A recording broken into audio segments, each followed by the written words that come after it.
Bad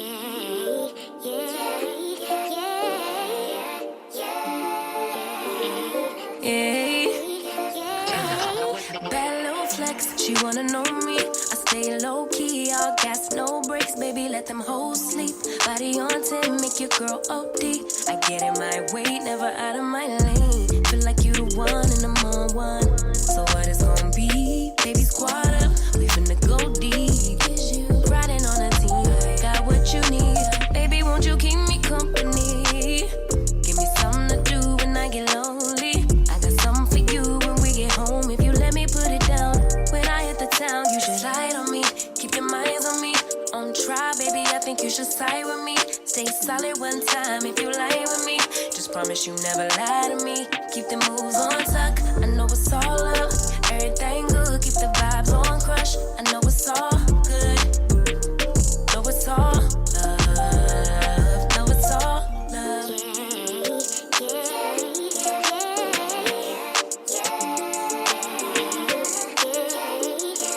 I've been feeling like the man lately. Can't nobody do it like I can. Daily, baddest in the lattice in the land. Body turn your nigga to a fanny up. I made it where I'm at on my own. Had a couple blocks in the road, but I get to the bag on the low. I be counting stacks while they grow, yeah, you know me. Baby, won't you keep me company? Give me something to do when I get lonely. I got something for you when we get home. If you let me put it down, when I come in town, you should slide on me. Keep your minds on me. On try, baby, I think you should side with me. Stay solid one time if you lie with me. Just promise you never lie to me. Keep the moves on tuck, I know it's all up. Everything good, keep the vibes on crush. I know it's all good, good. Know it's all love. Know it's all love.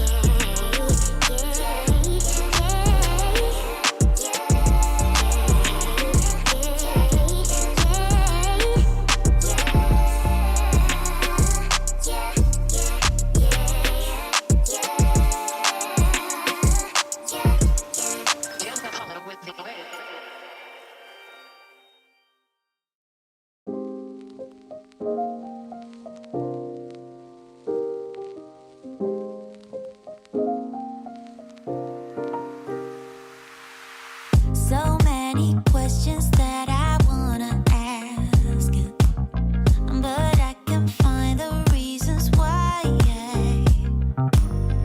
You always find a small excuse to leave. What's your excuse to make me cry? My love was lost when you came and took it all.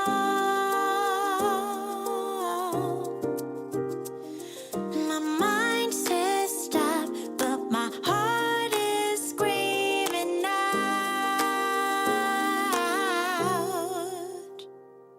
Don't go, just leave, no stay with me. I'm incomplete. I got mixed emotions, can't make my mind up. Just leave, no stay with me. I'm incomplete. I got mixed emotions, can't make my mind up. How can I love you when you're not around? How can I let you let me down, down, down? How can I long for you feeling so small? Love should be everything or not at all. My love was lost when you came and took it all. My mind says stop, but my heart is screaming out.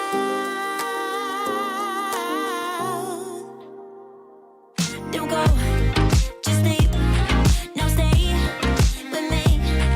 I'm incomplete. I got mixed emotions, can't make my mind up.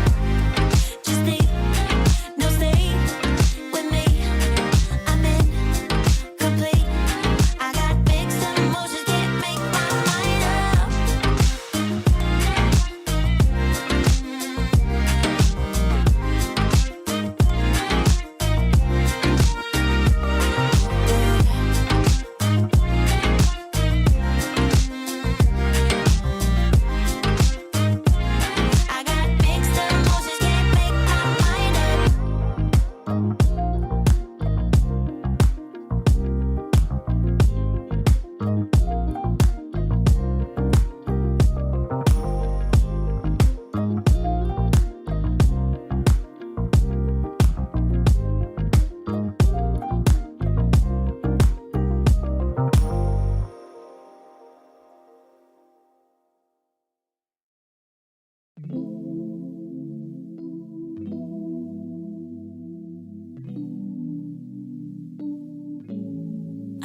for that feeling.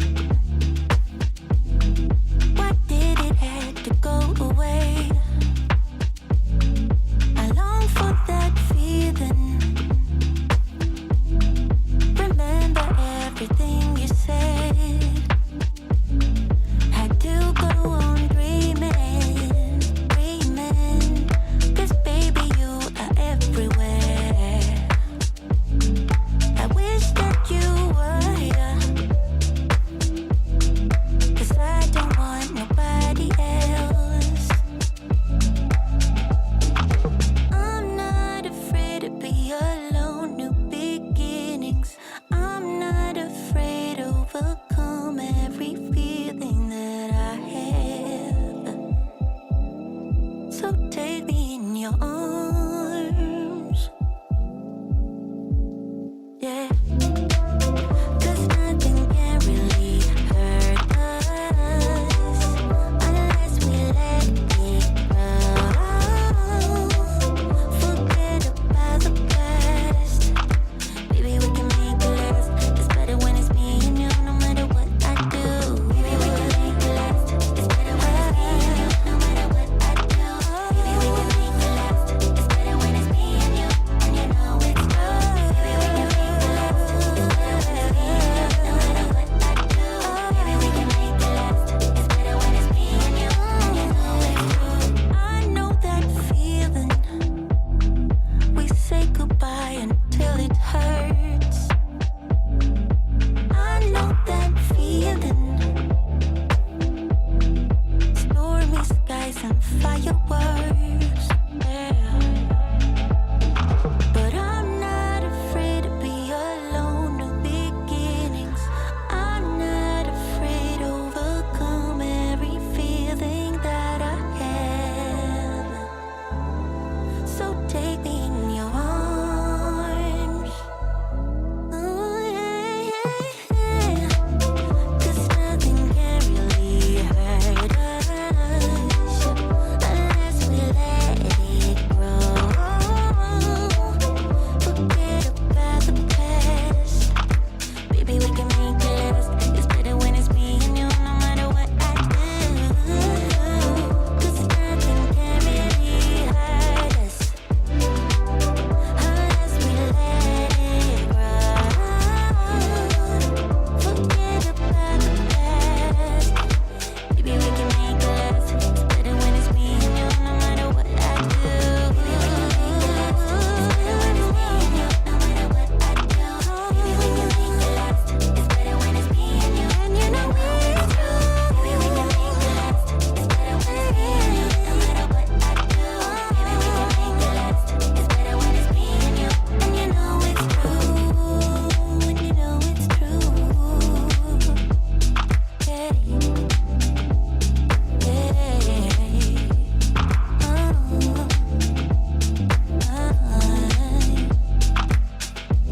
And you know it's true.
up with the thoughts in your mind.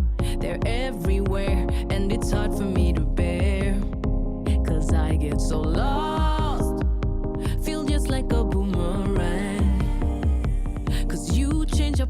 every day, and you don't seem to care what I think or how it affects me. Since I laid my eyes on you, my baby, I just wanna make your dreams come true, my lady. If you low, I'll lift you up. Just let me know when it gets tough. Do you feel the way I do, my baby? Do you see me like I see you, my lady? I love you, but I don't need you. I only want true love, true love.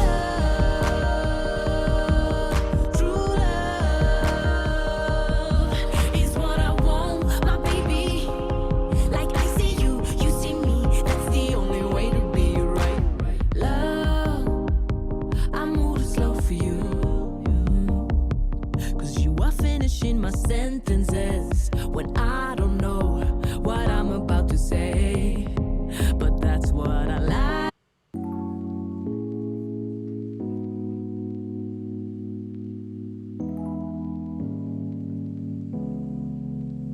Mic check 1 2.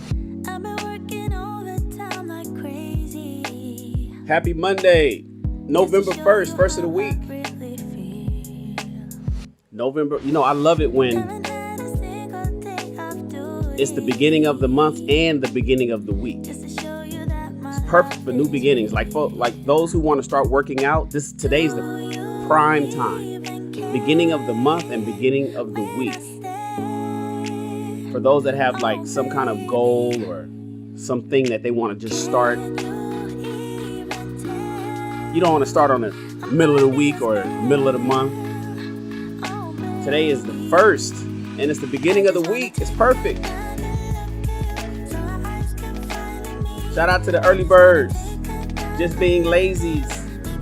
Just Being Jazzy's podcast. Just Being Jazzy's podcast.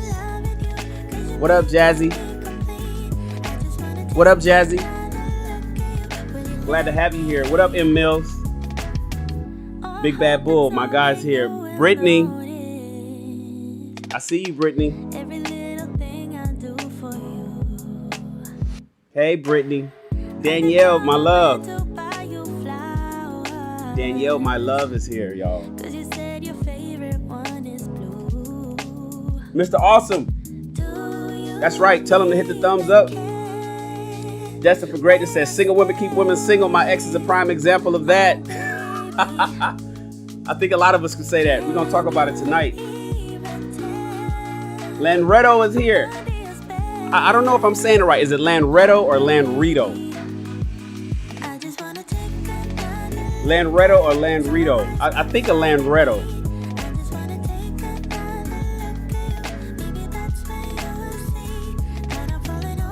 The Thinker. What up? Lakeisha. Good evening, Lakeisha.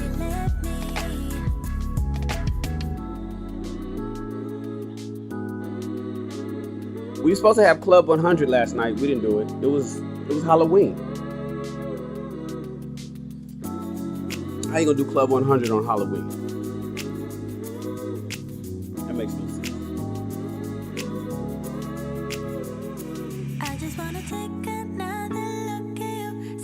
Mr. O is just living. He's in the house, y'all.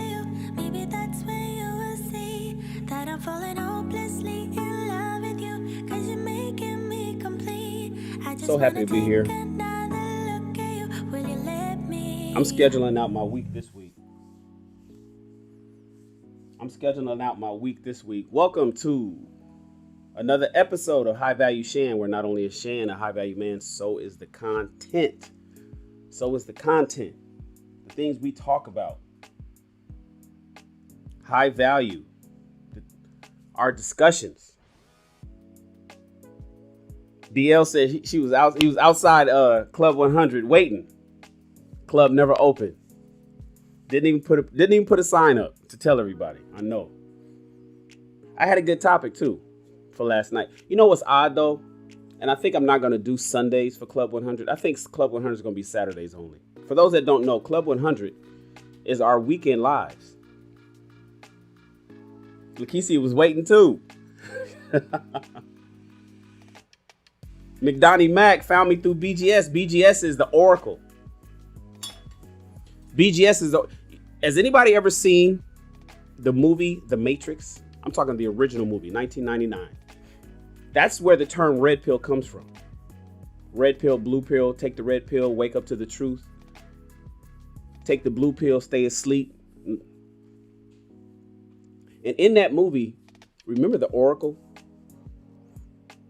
The sister that just knew everything. That's who BGS is. BGS is the Oracle.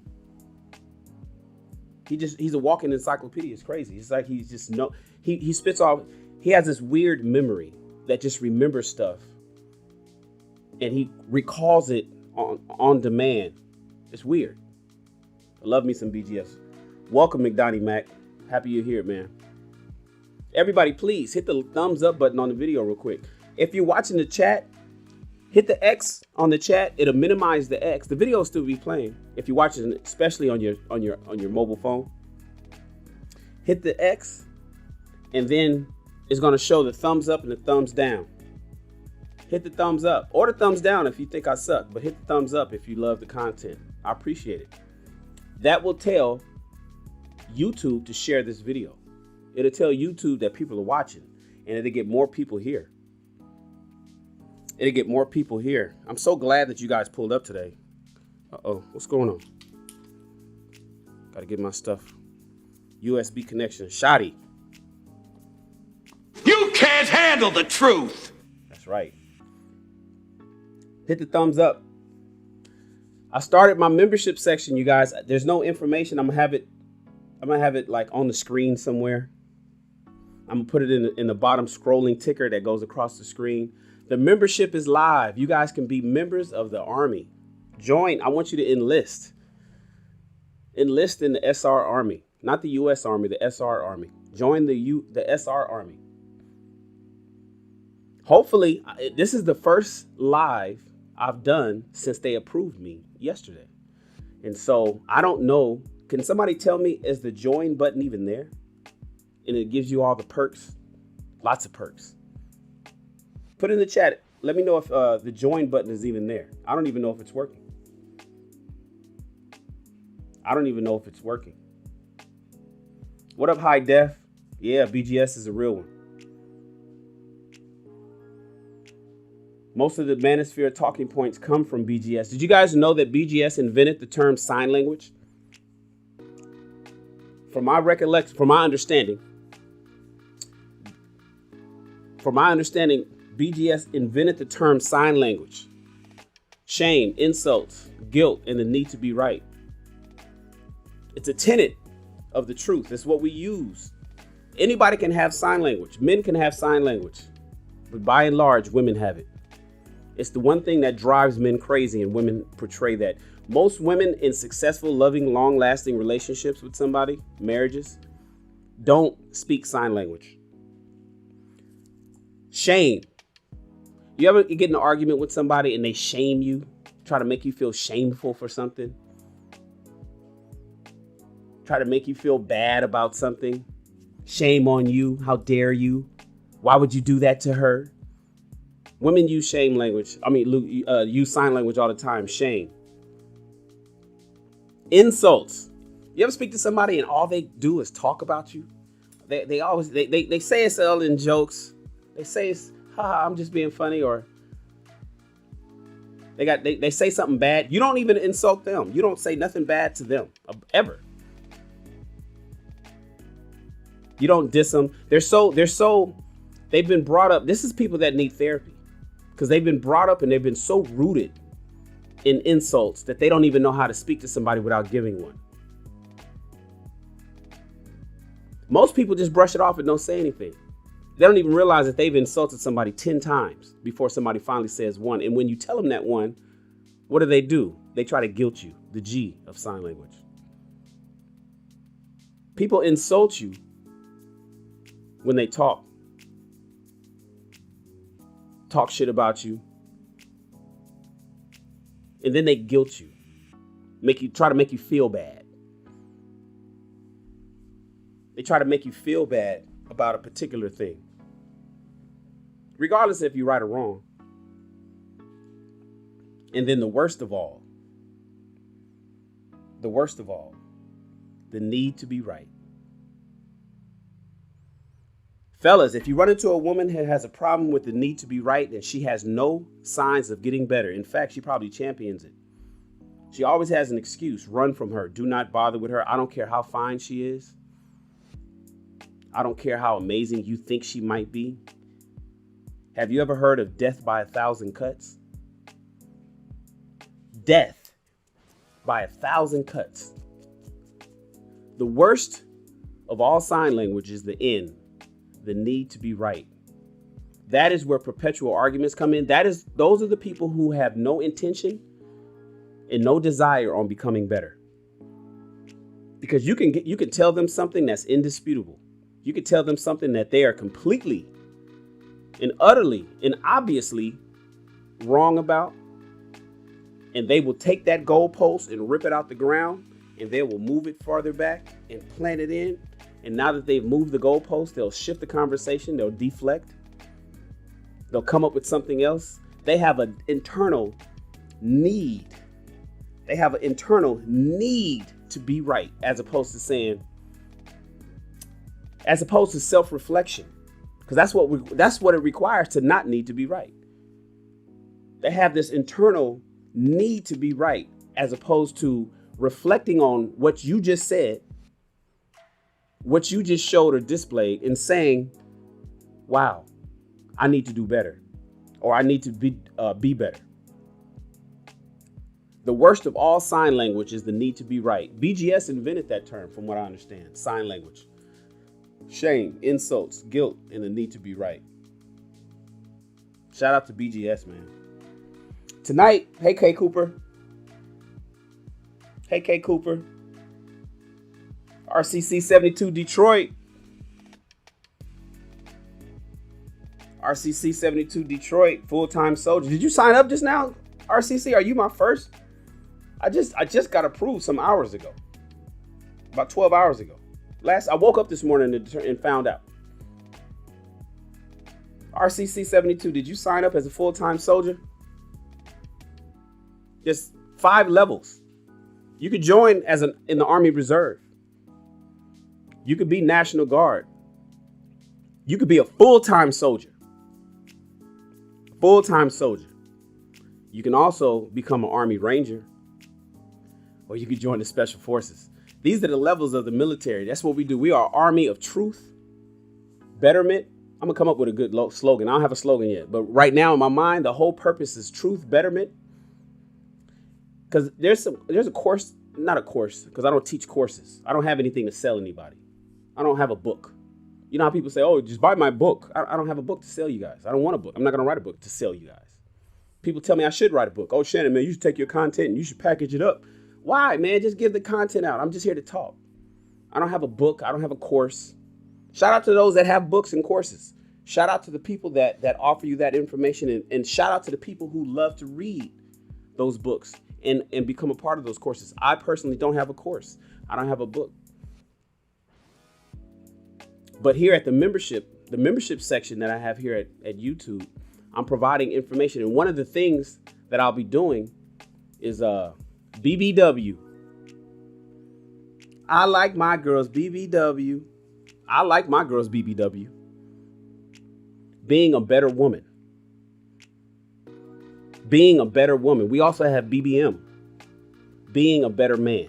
See, we'll talk about topics like tonight, single women keep women single. But then over there, and over here, we'll even talk about the solutions, but we go in depth with solutions over there. We go in depth with the solutions over there in the membership section. So I have Raw Wisdom. I have the Leadership Club. I have the Mastermind Group over there. I also have the BBM and the BBW, because I like my girls BBW.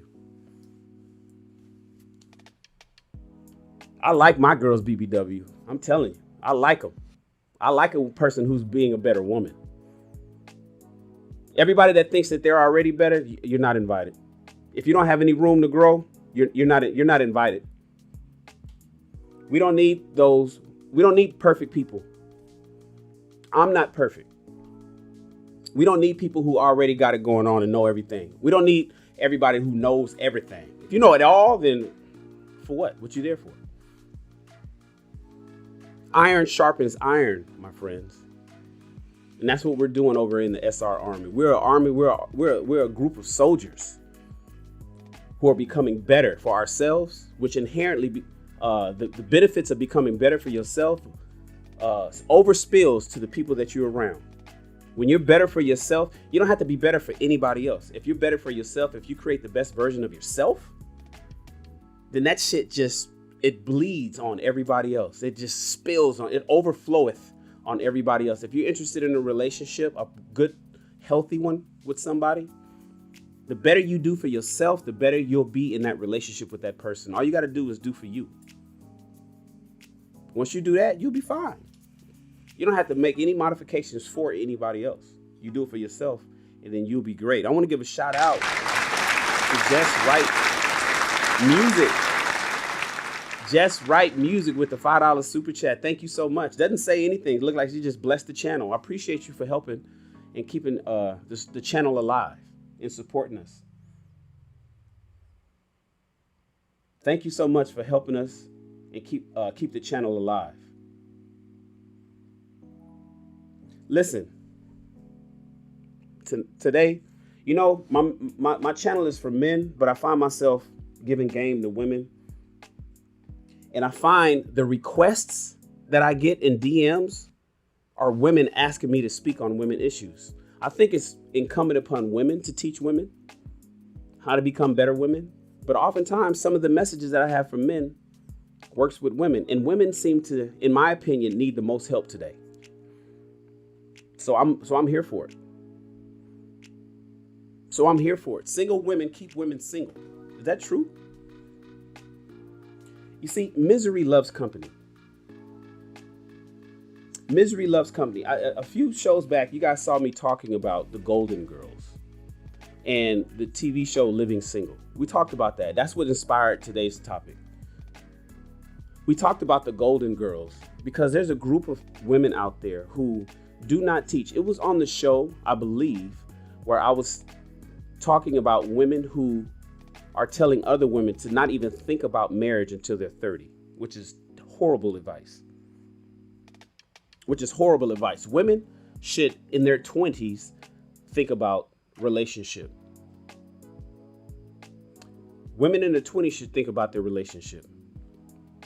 Men should start thinking about relationships in their 30s because, to be honest with you, women are at their sexual marketplace value peak in their 20s. And men aren't that valuable in their 20s. Not to a woman, not to a marriage. How much value can a young 24-year-old man, fresh out of college, still trying to figure, how valuable can he be to creating a fresh family, being the husband that he's supposed to be, being the father, providing, protecting for his woman? How valuable could he be in his 20s? Oh, but in his 30s, he's cold-blooded peace. Women, your value peaks in your 20s. Your beauty is important to men. I'm sorry, I didn't make the rules. I didn't make the rules. I didn't create. I'm just here. I'm just playing the game. We're all playing the same game. I did not create the rules. I'm just enforcing them. I'm just rereading them to those who seem to want to play the game and throw the rule book out. I'm rereading this information for those who seem to want to throw the rule book out in the relationship game. I didn't write the rules. I'm just playing the game. And right now, women are not getting the outcomes that they desire. Women are the most unhappy in the history of man today. And you have the most freedom. Women have the most freedom. You have the most liberation. You have the most education. You have the most money than you've ever had in the history of the human race. And you're also the most unhappy. Why is that? And who is this element of women that's driving that? And why does it seem like it's being driven heavy in the Black community? See, I want nuclear families. I want I need our people to get together. I support marriage. A lot of people out there, a lot of brothers out there don't necessarily support marriage. I do. I'm not married. I tried it twice. I failed twice. But I believe that is the requirement at the basic level for our community to get together and start healing and coming together and being the amazing people that we are here in America. Here in America, family, marriage is important. But there's a small element of people out there that's telling women, and women by and large, listen, let's be honest, women are more influential than ever. Women are more influential than men, and women are more, they listen to the opinions of others more than more than men. Women care about the opinions of others more than men do. I mean, that's the reason why you have things like that's why makeup is so prevalent. Hair is so prevalent. How you look, why you're in the mirror so long. It's not for you, it's for others. Women care about the opinion of others more than anything. The problem is that opinion can sometimes be positive, but oftentimes negative. And because misery loves company, you'll get often in the Black community here in America, a lot of women inviting women to the man haters club. You get a lot of women inviting other women to the man haters club. What up, thinker? He says, my simple advice to women, stop hanging with so many other women. What up, Dana?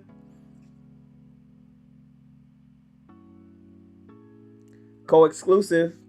I'm sorry. Coco exclusive says her value peaked when she hit 30, but she threw a laugh on the end of that. She knew she better throw a laugh on the end of that.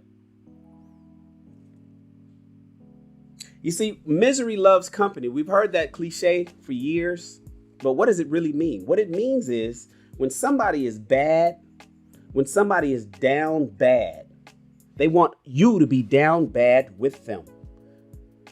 When somebody is broke, they want you to be broke with them. Most people congratulate people with disdain in their heart. They clap like this. They clap. Remember the Lion King and the uncle? What was his name? Scar. Remember Scar in the TV show, the Disney show, The Lion King? He's congratulating with hate. That was a good lesson, right? He didn't really have love for Simba. He didn't have love for the true leader and king of the jungle, his brother. He was sitting back hating. That's how a lot of women are, especially single women, because their misery wants company. Their misery wants company. Often, why is it that whenever you can go, I don't care what city you in, because this show happens here in LA. I don't care what city you in. On a nice sunny Sunday afternoon, you can go out to the local areas of where restaurants are, and you'll see Sunday brunch filled with girl groups. You'll see these restaurants filled with girl groups of girls having brunch. Rarely are those married women. Those be single women. Those single clubs. We make movies about it. Girls trip. How many of y'all are going on a girls trip? Went on a girls trip this past summer. Went on a girl trip in the last 5 years. Bunch of single women. Misery loves company. I know on the outside, it looks like everything is all fine. Everything is perfect. Everything is going really great on the outside. But the reality is, that's a group of miserable women looking to recruit other women. Don't you be in a relationship happy. Don't you be in a relationship happy. They're going to try their best to get you recruited to the Golden Girls. And once you become single, they're going to keep you there. They're going to keep you there. They're going to keep you there through your 30s. They're going to keep you a member of that. They're not happy for you at the wedding. What is that? What is that ritual? They throw the corset. No, not the corset, because that's where the men are supposed to catch the corset. The men catch the garter belt. The men, I'm talking corset. I'm a fashion designer. I'm sorry, y'all. Men catch the garter belt, and men be letting that shit drop on the ground, and women catch the bouquet. Catch the bouquet to find out who's going to get married next. They added the men in recent times. Originally, it was just the women. Men were added to catch the garter belt in recent times, and they don't want to catch it. They let that garter belt fall. All the men be standing around with their hand in their pocket like, I ain't picking that up. The fuck? I'm gonna pick that up for? But the bouquet's been getting thrown over the back of the bride for years. All those women in the back trying to catch that bouquet is hating on the bride. You say that you happy for her. I'm talking about the haters out there. You know who I'm talking to. If it don't apply, let it fly. But you know who I'm talking to. You mad that you never got picked. You upset that you didn't get a husband. You didn't become a bride. Where's your groom? You mad. You clapping with a smile on your face like Scar in The Lion King. Mm-hmm. Yeah, she got married. Who she married? What he got? What he doing? What he got going on? What's up with him? Why she married his ass? Hating. Y'all know what I'm talking about. Ladies, you know what I'm talking about. Misery loves company. But I'm here to tell you guys that there's a scripture in the Bible, and I'm not sure where it's located in the Bible, and this is for the biblical folk. It says something like, leave and cleave from your family. You're supposed to bounce up out of you're supposed to go from father to husband. You're supposed to go from father to husband. And if there's a gap in between, your father's supposed to cover you that entire time. Your father's supposed to cover you that entire time until you jump and your husband takes over from there. But then if you have an element of women out there that's just by themselves, the boss bitches, the women who's telling you to go out there and get the bag, to tell you that there's a man tree on the other side of that wall. Look, you can't see it now, but over here, girl, it's a tree of men, and it's just ripe with fruit. It's just men for the taking. You could just go grab one. You can grab one whatever color you want. It's a tree with multiple colored men. They come in all shapes and sizes. They come in all ages. And girl, you just got to get to my age, and then you'll be okay. You'll get to my age, and you'll be okay. Hey, Lucky. My man Chris is here. Chris, you need to pull up later. I'm about to open up the back. Lucky, you ain't ready for a zaddy. You be talking that talk, Luck, but you ain't ready for a zaddy.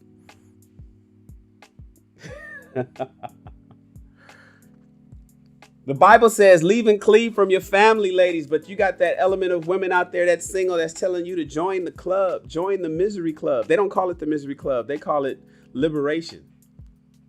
They call it girl trips. They call it Sunday brunch. That's what they call it. Sunday brunch with your girls. And they actively go seeking and recruiting women who are happily in a relationship. And they put that shit up. They put up a whole facade to try to get those women to come over and join the club. And far too often, my God, far too often do you women fall for that bullshit. You fall for that bullshit. The number one reason in America for divorce is irreconcilable differences, and most of those are no vow breaking reason. It ain't because he's beating your ass. It ain't because he's an alcoholic. It ain't because he's shiftless and ain't working. It ain't because of anything other than you just think that you're not happy. You just think that you're not happy, and you've been indoctrinated with what you believe happiness is supposed to look like. And as a result, you drive the entire relationship. You, as Kevin Samuels says, you wreck your own family. Shout out to Nupe Kevin Samuels. And the next thing you know, you're running over to the courthouse to get a divorce. They rip all your money. They tear the family apart. The kids are in distraught.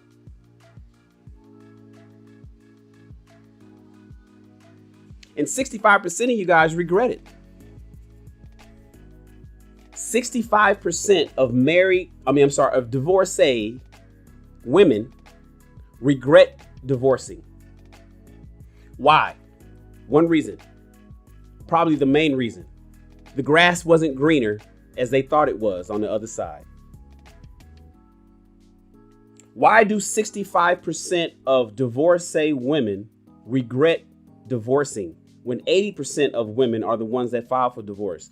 The number one reason why, and I don't think this was part of the story, so this is just my own anecdotal observation, is the grass ain't greener on the other side. You somehow think that you were convinced by the Single Ladies Club, the Man Haters Club, by the Golden Girls, by the Misery Loves Company crew, that on the other side of the wall, we all know what the wall is, right? Do I need to make a video about what the wall is, ladies? Do you know when you hit the wall? Do you know what that is? I'll make a video about that. On the other side of the wall, that there's this blossoming tree full of men. Tall. All of them are over 6 feet. All of them make over $100,000. All of them got six packs, straight teeth, big dicks. All of them are entrepreneurs, own multiple homes. All of them perfect skin, great smiles. All of them on that tree is perfect for you. They just telling you to wait and come on over there. That's what they're showing you. Social media is a lie, ladies and gentlemen. I'm not reading the chat. I'm just talking. You guys, everything you're talking about in the chat, pull up and talk about to me. I like to just look at the camera. It's my best way to focus. Social media is a lie. Instagram got a whole lot of people fooled. And like I said earlier in this broadcast, women are by and large influenced more than anything through social media. Not necessarily your mama, your aunties, your friends, your coworkers. Social media is fooling everybody. Women in particular. You guys are looking at, and it's on every one of them. It's on TikTok. It's on YouTube. It's on Facebook. It's on Twitter. It's on, and I'm trying to say Instagram for last. What else is there? It's all of them. It's on Pinterest. How many of y'all got a Pinterest account and you set up your boards? How many of y'all got Pinterest accounts set up with your boards? And in your boards, you probably got a little wedding, what you want, all the little things that your wedding board. You probably got your fitness board. You probably got a man board, the kind of man that you're looking for. You know that's fooling you, right? That's keeping you single, believe it or not. And then you got Instagram. Shit. And what's happening is people are showing you the best of themselves, void of the worst things that's really happening. Everybody's trying to keep up with the Joneses. When you are the Joneses. Did you know now social media got the Joneses running, chasing their tail? You are the Joneses. You are the epitome. You are, when you're in a relationship, you're married. I don't care about how many arguments you're getting into. I don't care about who didn't close the refrigerator or who didn't drink the last bit of orange juice and put the whole jug back in with just a sip left. I don't care about the who put the toilet seat down or up, or I don't care about who didn't put their dirty drawers in the dirty clothes hamper. All these little meaningless fights. And make no mistake, most of the arguments that you guys are getting into in these relationships, because I did this. I did this.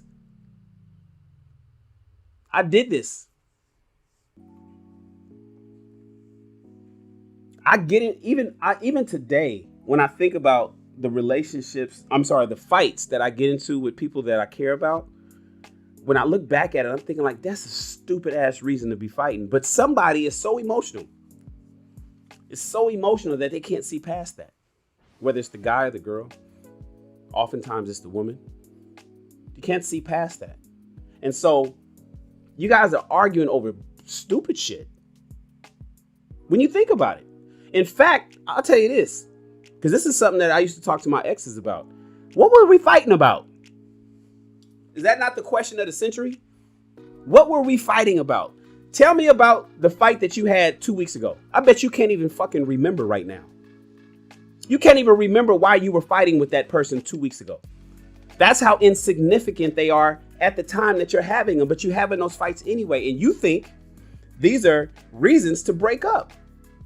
You might be dating somebody who's super amazing, who is everything. You know, you prayed for a perfect person and God delivered him to you. Ladies, God delivered him to you. But you fighting and causing arguments and whatever, and you guys are having these little stupid ass fights, and after a while you break up, and then when you break, after next thing you know, you're like, fuck, that wasn't even worth it. That wasn't even worth it. Hey, January. Is that January from the Shoot Your Shot show the other night? Is that January from the Shoot Your Shot show that they were trying to get me to come up and pull up? January, you pull up tonight. You pull up on my show. If that was her, I don't know if that was her or not. Dana said, "Why are women asking for a divorce?" I heard that, Dana. I heard that. That's a solid question. Listen, you guys are fighting for stupid shit. You guys are fighting over dumb shit, and you're breaking up over dumb shit. It's not worth it. If when you think about it, tell me, can you remember what you were fighting for in September? A little over a month ago. Let's skip October. What were the fights for in September? You don't remember them. You don't remember. And I mean, I'm talking about fucking losing your voice, yelling, screaming and hollering arguments. You can't even remember the reason why. That's how insignificant they are. But at the time, it's tough for you to actually realize that you're in an insignificant argument right now with somebody that actually loves you. And then what happens? You turn to social media and they show you all this wonderful shit. They show you women in bikinis, and she got on her wrap. She got on her sarong. She's out on the beach. They taking pictures of their food, and you ain't been to a restaurant with your man in a long time. So now you're looking at these girls, they out there having Sunday brunch, and you just want that shit. They're not telling you about the fact that they can't afford their credit card bill that they putting that brunch on. They didn't tell you the fact that they just got laid off, or one more fucking write up at work, they will be laid off. They ain't tell you that. They ain't tell you that they're uncomfortable going to bed at night because they're horny. Because they're horny and ain't got nobody to come scratch that itch. You don't hear that part. You don't hear that part about that cold bed where the other side of that queen size bed is cold. It's going to be cold tonight. But they show you all this wonderful shit on TV. Social media has been lying to you guys because misery loves company. See, overall, they're miserable. And they want you to come around, so they show you all the wonderful things that you need to look at.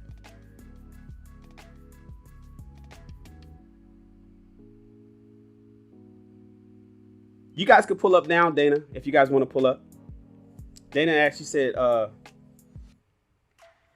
can we pull up now or pull up later? Mr. Awesome hit me with a super chat. Awesome. He always takes care of the channel. He says, I will never be in a yelling match with a significant other.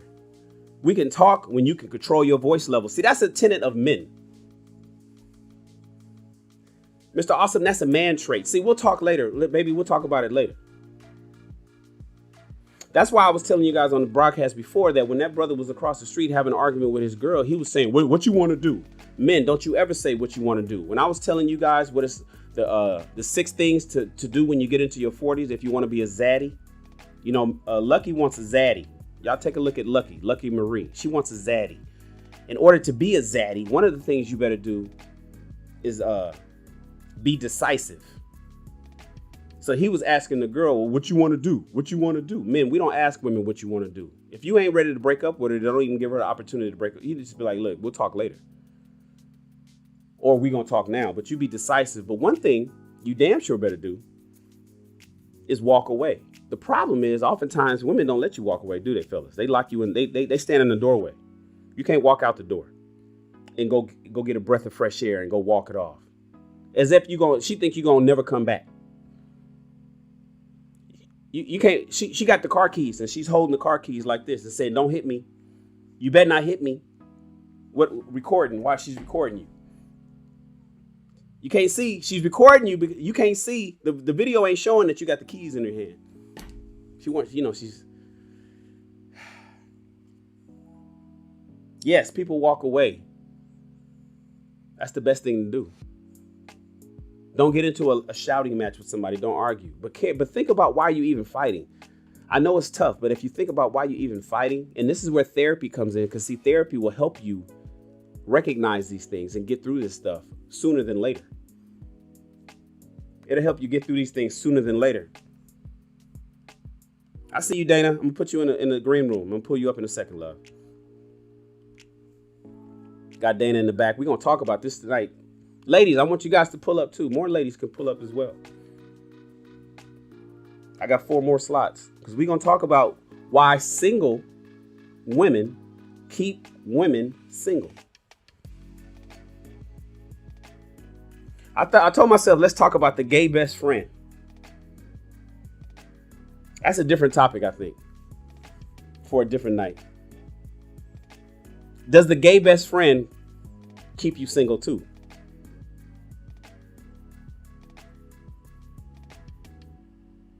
You need to start saying goodbye to your day ones, though. That's my opinion.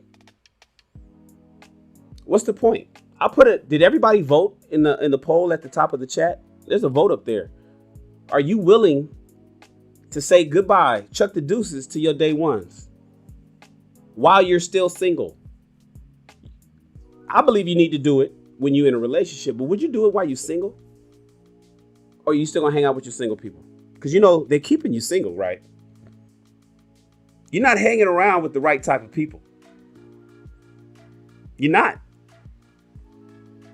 You're not hanging out with the right type of people. You need to say goodbye to your day ones if you are in the prime of your relationship life. Ladies in your 20s, I know you want to party. I know it. You want to go to Vegas.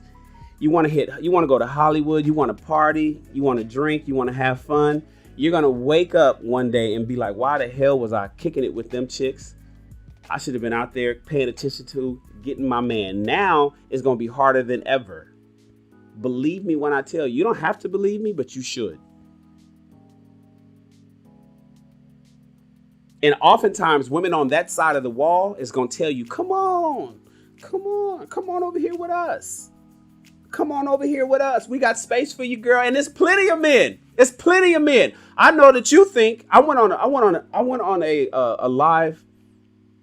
I tapped into a live that was on YouTube about a week and a half ago.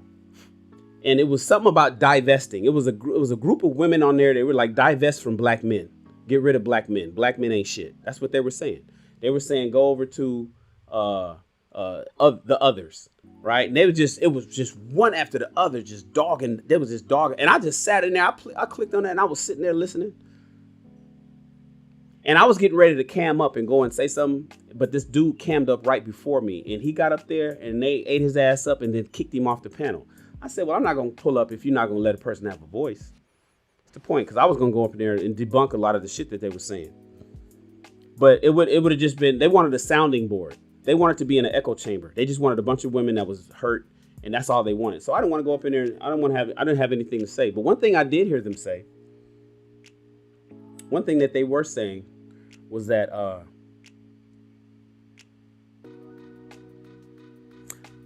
you young ladies think that the older men, it was like an older woman, like she's 50, like I'm 49, right? So she was about my age. She's like 50, let's say a 50-year-old. She was, so this chat was a chat full of women who was hating on men, black men, but also hating on young women. And they had a nickname for them. I'm gonna pull Dana up in a second. See, I'm gonna pull Dana up in a second. Maybe Dana can help me with that nickname, or you guys in the chat. There's a nickname for older, bitter women, 50 and up, that got for younger women, 40 and younger, 40, in their 40s or 30s or 20s. And I forget what they said, man, but she was like, you know what she said? She said, oh, you think that y'all young women, you think our men want you? They don't want you, girl. Do you think if I was to, but they don't, she said, they don't mess with us because they know better. They know, you think that if I hit him with my 401k and I showed him this fancy car and I let him come sleep in my 200 thread count silk sheets bed in my big fancy house and I put him on my insurance, that he ain't gonna come on over here? You don't know what you talking about. We don't want them. That's why you're getting them. That's what she was saying. It was disgusting. And I'm not even exaggerating on how I'm talking. I'm trying to talk as chick-like as I possibly can. You could just hear her snapping her motherfucking neck. You don't know what you talking about, young chicks, or whatever name that they got for women. And I'm listening at this woman. I'm like, are you motherfucking crazy? You think I would want to, and I should have went up then. I should have went up and said, now, do you think I want you? Before I want a woman who's fit, feminine, friendly, and faithful and fun? You think I would rather have you than a fit, feminine, friendly, faithful, and fun woman who's younger than you? I'll fuck with you older if you were fit, feminine, friendly, faithful, and fun. It's just hard to find those. Those are like a diamond in the rough. And she said that I would want the benefits of her before her. These women, they were deluded. It was weird to hear, man. I didn't stay long. I bounced out. Say goodbye to your day ones. And here's the last thing. I'm going to pull up my girl, Dana, and then we're going to invite everybody else up. I love it when Dana pulls up. Misery loves company, but guess what else loves company? Guess what else loves company? Joy. Misery loves company, but guess what else loves company? Joy. Joy loves company too. Did you know that? People always talk about, I was talking to somebody today and we were discussing karma. We were discussing karma. She got a blessing last night. And she didn't have to get it the way she became a blessing to somebody else. She received the blessing, and then part of her blessing she blessed somebody else with. And she was thinking like, damn, I didn't even have to do that. And we was like, oh, that'd have been nice if you kept that. But you know what? The reality is, karma's watching you. I got videos for that too. That's gonna be, all that stuff is gonna be in the membership section. If you see the join button, join the SR Army, you guys. I want you guys to join. I'm gonna shoot a video to introduce it, but it just started not even 24 hours ago. So subscribe to my channel, but also join if you will. You're gonna get some great info. It's gonna be worth the $3. I think the first level is $2.99 or something like that. $1.99, $2.99. It'll be worth $3 a month. You're gonna love it, trust me. But I was telling her, karma is a two-way swinging door. It's not when you do something bad shit comes back to you. It's the law of reciprocity, which is one of the 3 universal laws, which speaks to karma, is if you do something good comes back to you too, not just bad shit. It ain't about you just doing bad shit and worry about karma coming after you, because karma does not forget an address. You can't run from karma, you guys. You can't move away and think that she don't know your motherfucking address. She knows where everybody lives. But when you do good shit happens to you too. Integrity matters. So the blessing that she did to the other person that she didn't have to do, she's going to be blessed because karma watched her do that. But dig this. Joy loves company as well. It's not just misery loves company. I don't know anybody ever talks about joy loves company. Happy people recruit happy people. Happy people want more happy people to be happy. And this is why I suggest that you say goodbye to your day ones. If you are interested in becoming married or get into a long-term fruitful relationship, you need to hang out with people who are married or are in fruitful relationships if they allow you to be around. I want to be clear about that. If they allow you to be around. Because joy loves company. I used to tell people, I used to live in Hawthorne, right?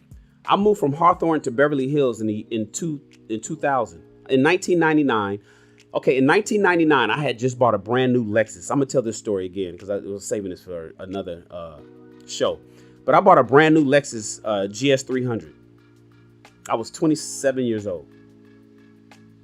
And in 1999, I bought a brand new GS300 from Jim Faulkner Lexus in Glendale. Went up there because I had made a bunch of money that year. Went up there, snatched me down a Lexus. Brand new, black, triple black with navigation. That was the shit. Right?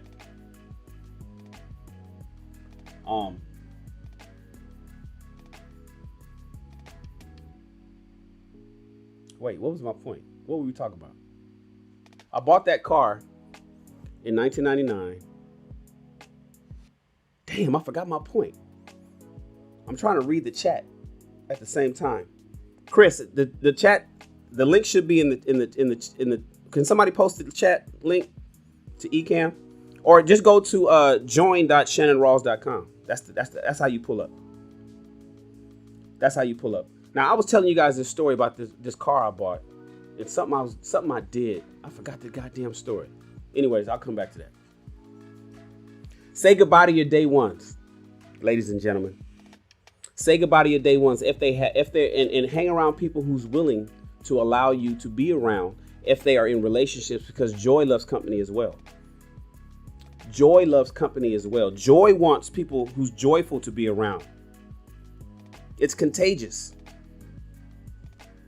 Joy wants people who's joyful to be around. It's contagious. Now I want you guys, let me run over here. You guys don't have the link. I'm gonna pull up the link real quick. Hold on. I always do that. Just stop doing that. Boom. Then we're gonna run over here to Chrome. Chris is coming. Chris, I see you. I'm gonna put you in the green room, bro. Give me a second. Let me get you guys the link.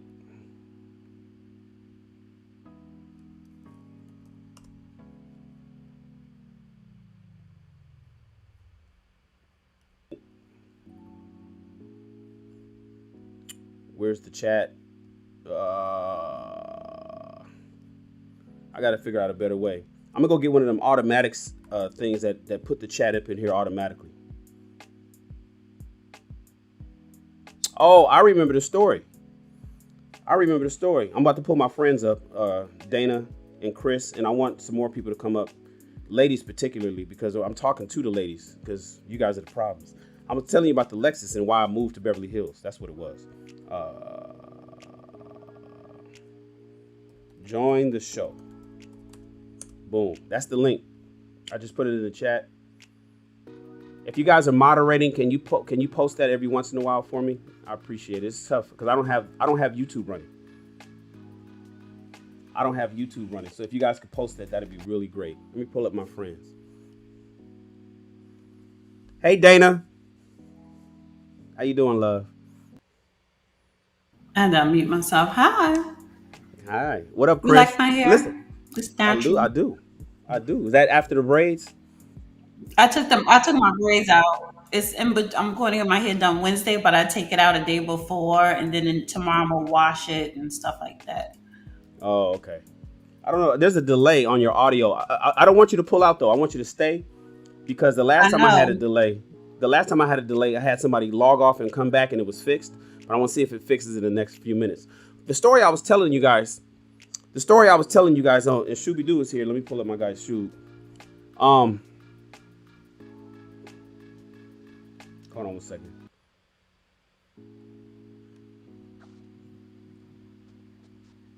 The story I was telling you guys was in 99, I bought a Lexus GS300. I was young, 27, was making a bunch of money.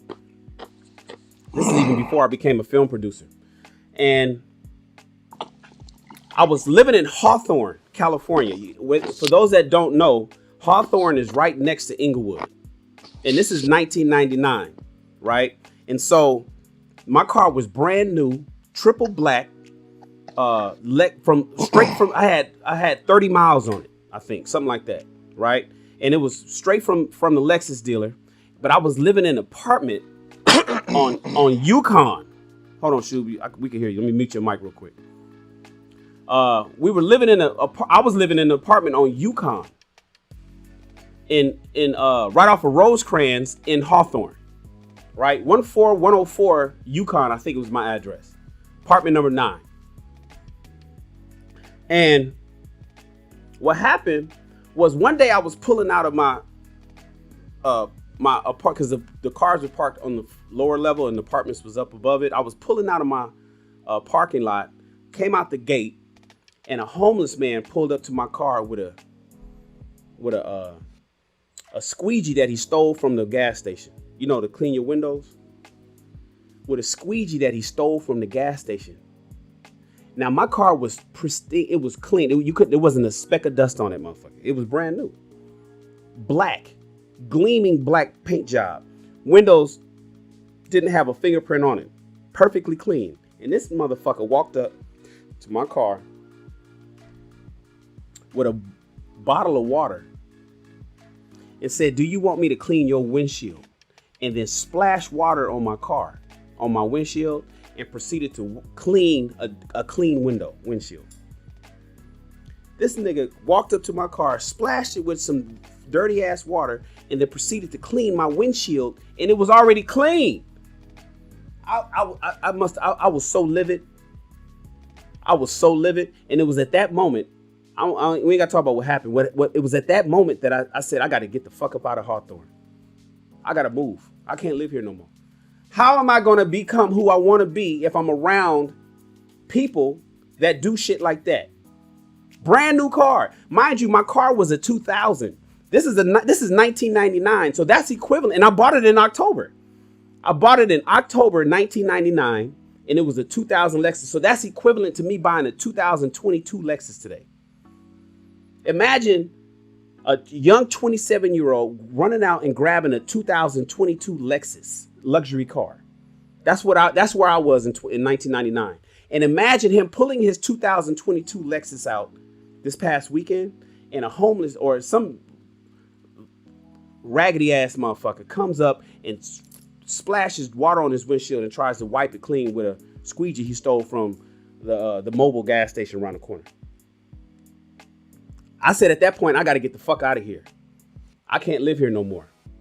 And I went straight to Beverly Hills. 2 months later, I was living in Beverly Hills. I didn't care what the rent cost. I couldn't afford it, but I made myself afford it. Ended up staying in that place for like 5 years. Stayed there till 2005. I said, I gotta go. I gotta go over here. I gotta move. I can't be around here with motherfuckers like that'll look at a brand new car. And I can't be around that. I gotta move where the money at. Where the money at? Now that's gonna be I'm saving that for a money story, because we talk about relationships and entrepreneurship, and I teach you guys how to get bread too.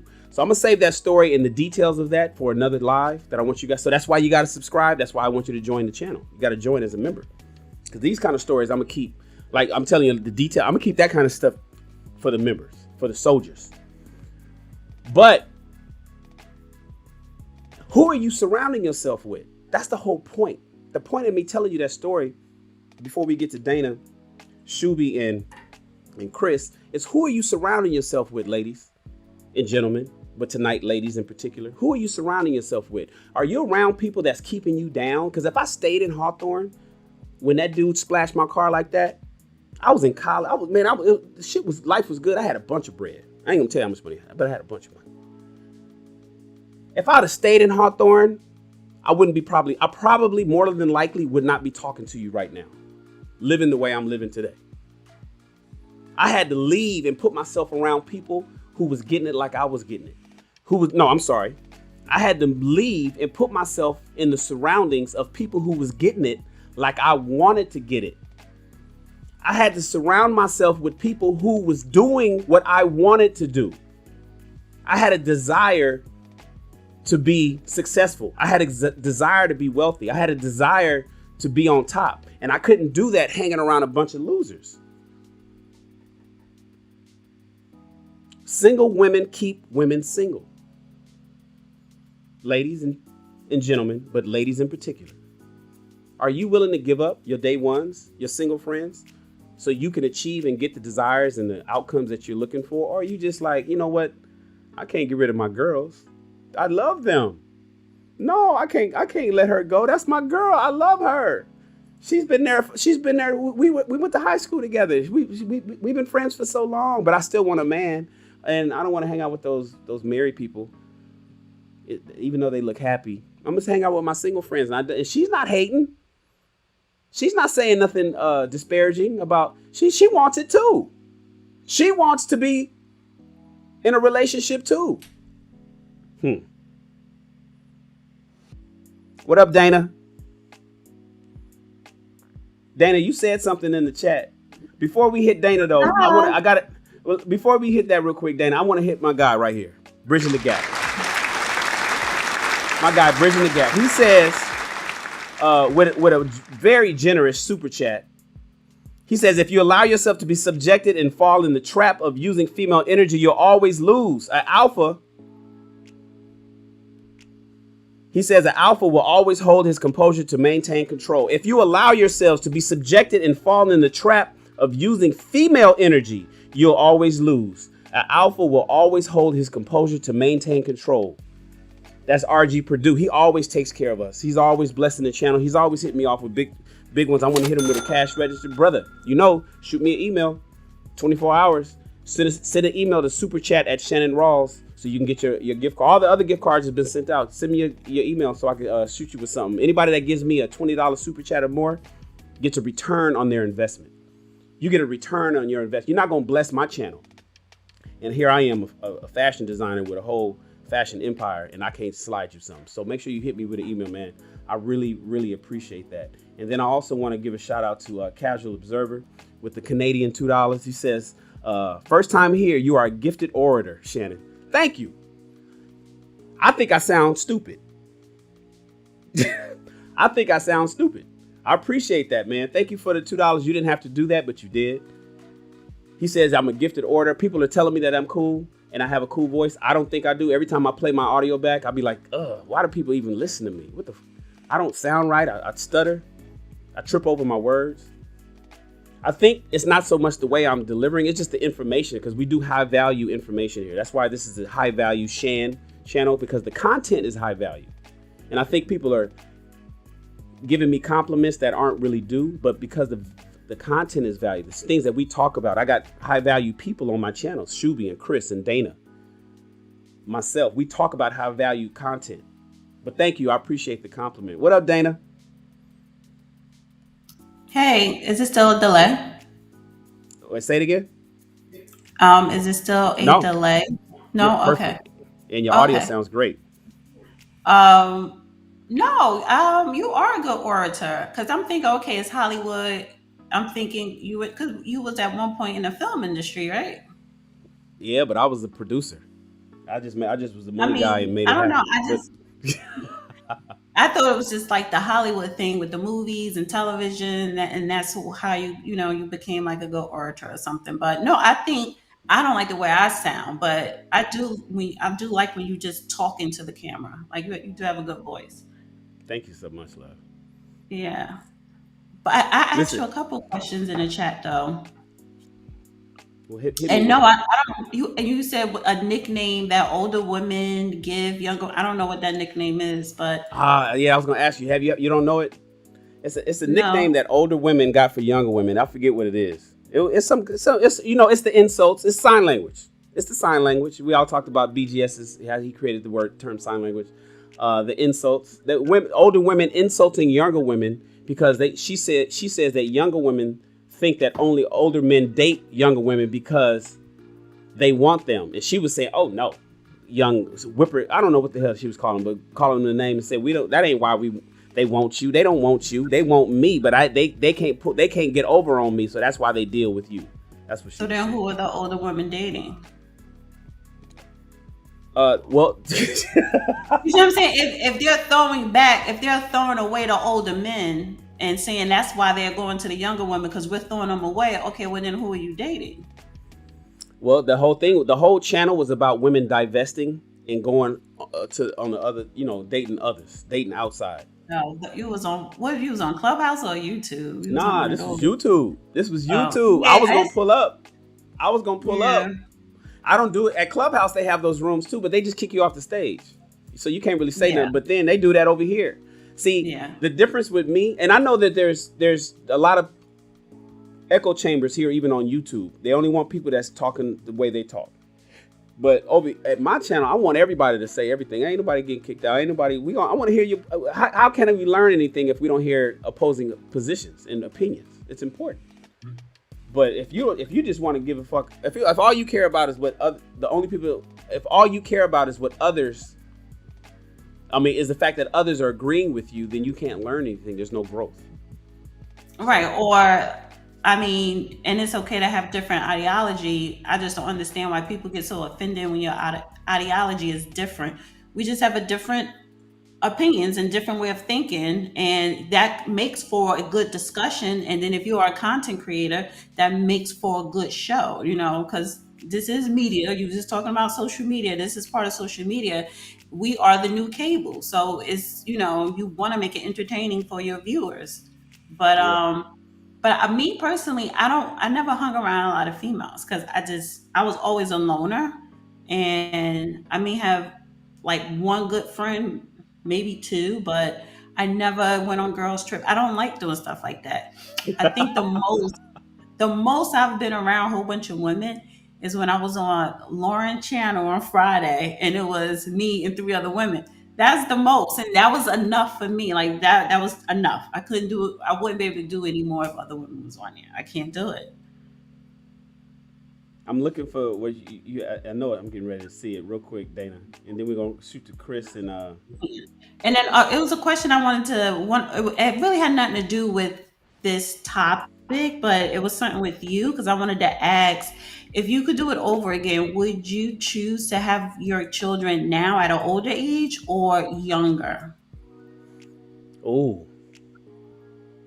Okay, so I'm 49. I had my first child at 43.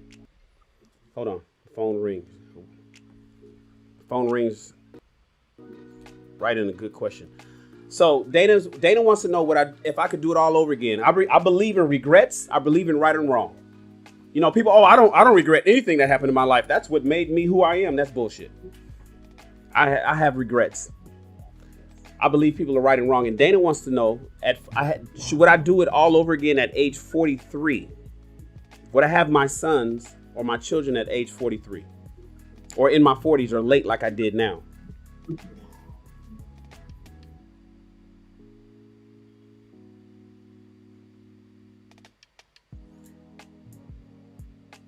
The answer is only yes. Only yes. I would have my children if I could do it all over again. Knowing what I know now, if I could do it all over again, knowing what I know now, and I ended up in the same circumstances, the answer is yes, I would, Dana. And the reason why is because the thing that caused me to not have children was I was waiting for marriage. Mm-hmm. The reason I did not want to have kids. My pullout game is cold blooded. I ain't gonna lie, I was a hoe. I ain't gonna lie, I was a hoe. I'm gonna keep it 100 with you. Right. Okay. And the only reason is so I've had some scares, and I've dealt with abortions. Right. I've dealt with abortions.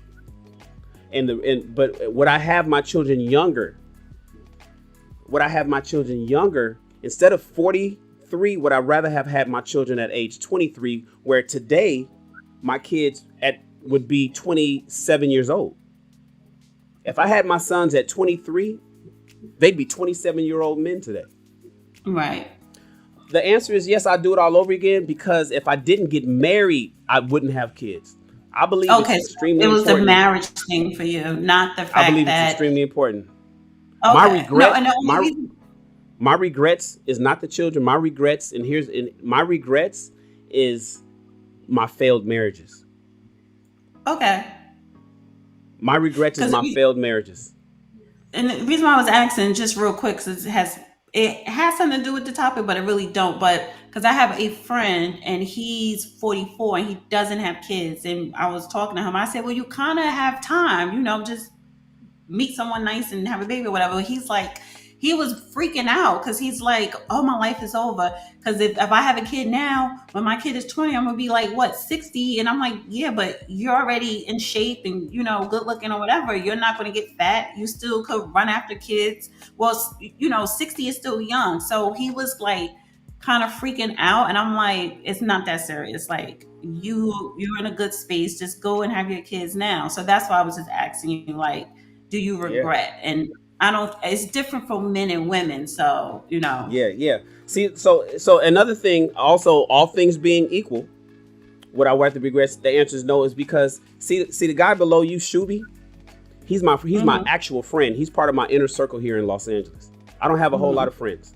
He's one of my closest and part of my inner circle. We don't talk that often, but I don't talk to anybody that often. So, and in fact, I talk to him more than I talk to most folks. The thing is, me and Shuby, we work out together. Shuby used to have a group. Shuby orchestrates group activities here in LA. I used to do group hiking. I used to have 40 people going up to Temescal Canyon, and we go hiking. Shuby would have us running up and down Crenshaw 2 miles all the way past the damn 105 freeway and back to Inglewood. Shuby would organize that. So the thing now, why am I mentioning that is because, as you said, Dana, your friend is in shape. See, the part that I don't worry about with my sons being so young is that I'm going to be an old, healthy dad that can still do all the shit that young dads can. And as long as I keep people in my circle, I talked about circles right now. As long as I keep people like Shuby in my circle, Chris is one of my partners too. He's in Atlanta. We've never met in person, but we've come to know each other over the last 10 months. And Chris is into fitness too. He's probably sipping on his BCAAs right now. Mm-hmm. And so as a result, as long as I keep people like that in my circle, they'll make sure that I don't become fat, sloppy, slovenly, diabetes, heart problems. You are right. I surely am. I don't know if you can hear me, but I got my water. I say, let me take you with me. Bam. Bam. Same bottles. This is what I mean by inner circle, people. This is what I mean. And so people like Chris, people like Shuby, they make sure that I could be a 50-year-old man who's in tip-top shape. That way, I can have a 3-year-old and a 6-year-old son who I have no problem doing the young dad activities when I'm in my 50s. Right. So that's another reason why I won't regret it, having children later, because I think it's important that the family is in place first. I think it's important financially. Let me talk to you about that real quick, Dana. My kids, there's no struggles here raising my children, not financially. I don't got no problem. What you want, son? Okay. He already got that. Both of them. My 3-year-old son already got 2 cars. My 6-year-old son already got 2 cars. I think I own 8 cars. 3 Mercedes, 2 Porsches, 2 Acura, a Honda, my electric buggy. I own like 8 cars. So I didn't have that. I didn't have that when I was in my 20s. Right. I'd have had a son. I'd have been worried about that kind of stuff. So I didn't get into my financial stride. I was doing okay. I was doing better than most in my 30s, but I didn't get into my stride until my 40s. And so now financially, it's a lot easier. And I can be the father / husband / man that I should be in my older age than I can when I'm younger. So tell your friend and play this his finance, right? And I told him his finances are good. He's not struggling. Like, he's doing very well for himself. So that's why I was just like, just chill out. Your life isn't over. Yep.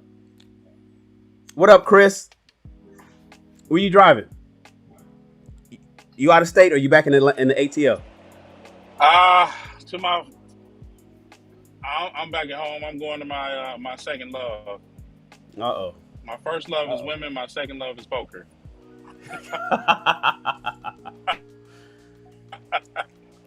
It's, Chris, single women keep women single, man. Great conversation, man. Great conversation. Chris, tell everybody a little. So Chris has a book coming out, you guys. Chris is an author. He already has a book out called The Edge of Greatness. I want you guys to Google The Edge of Greatness. He has a book coming.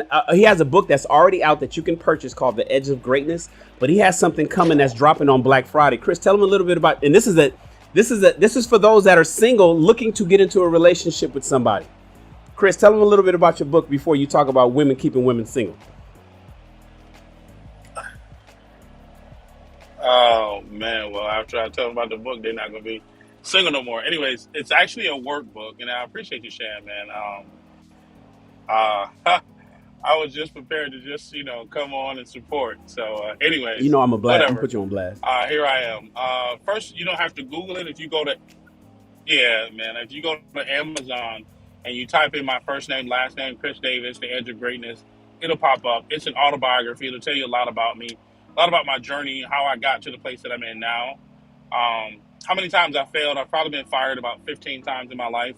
And so now I have taken life by the bull by the horns, and I create jobs through my staffing agency. So unfortunately, I can't hire anyone in California. So if you're in California, I can't hire you. But that's a whole nother story.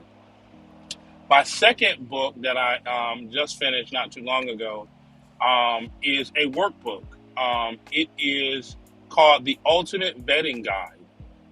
And it's basically much needed conversations that you have or that you need to have prior to entering into an exclusive relationship.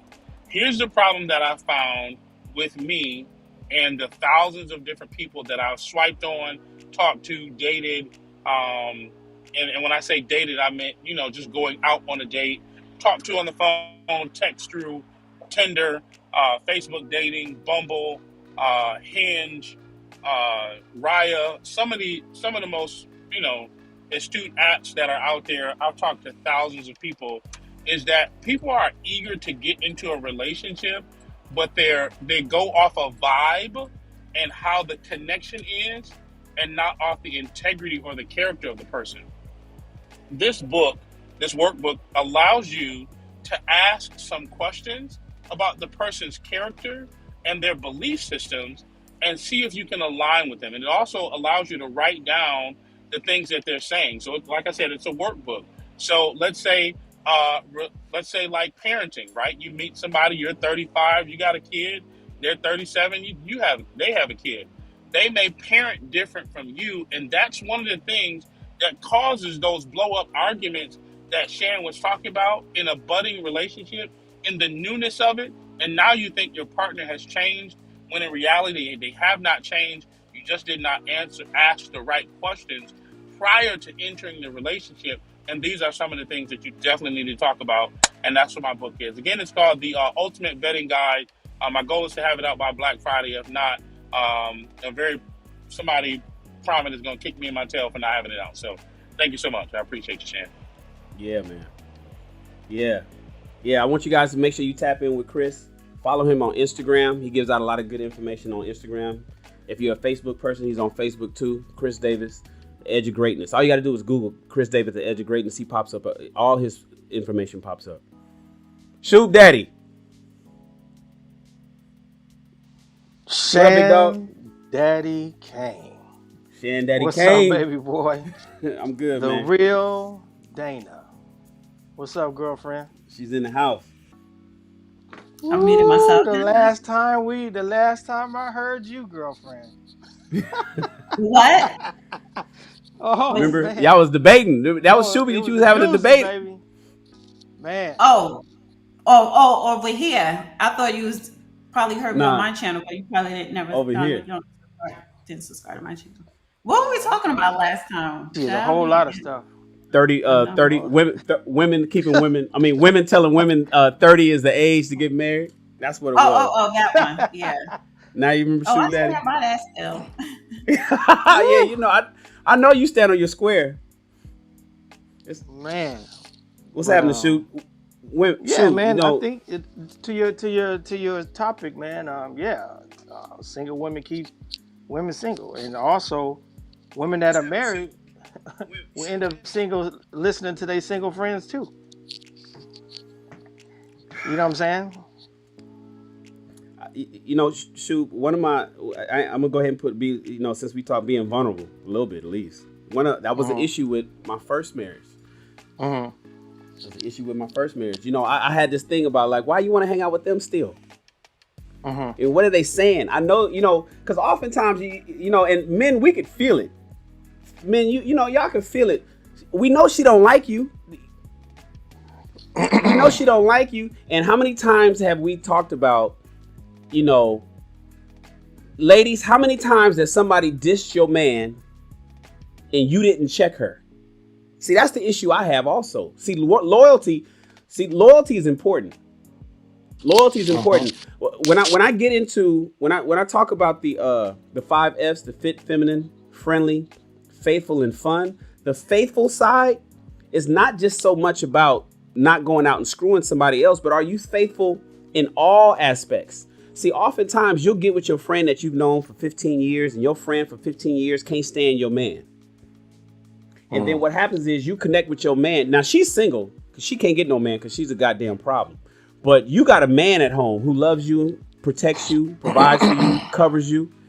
But your dusty ass homegirl don't like him. And so she's talking shit to you in the way that she knows you need to hear it because you've known her for 15. You've known her since you were fucking 15 years old. You 30 now. And she's constantly dogging your man, but you don't ever stick up for your man. Because you've known her longer. Ladies, you know what I'm talking about. You got those girls that will talk shit about your men and you won't check your girl. Like, don't you talk about my motherfucking husband like that. And if next time you do that, we're not friends. That's what a man wants. Can you imagine if your man was a fly on the wall or your phone was accidentally recording the conversation and he heard you tell your best friend, don't you talk about my man. The next time you say something bad about my man, I ain't fucking with you ever again.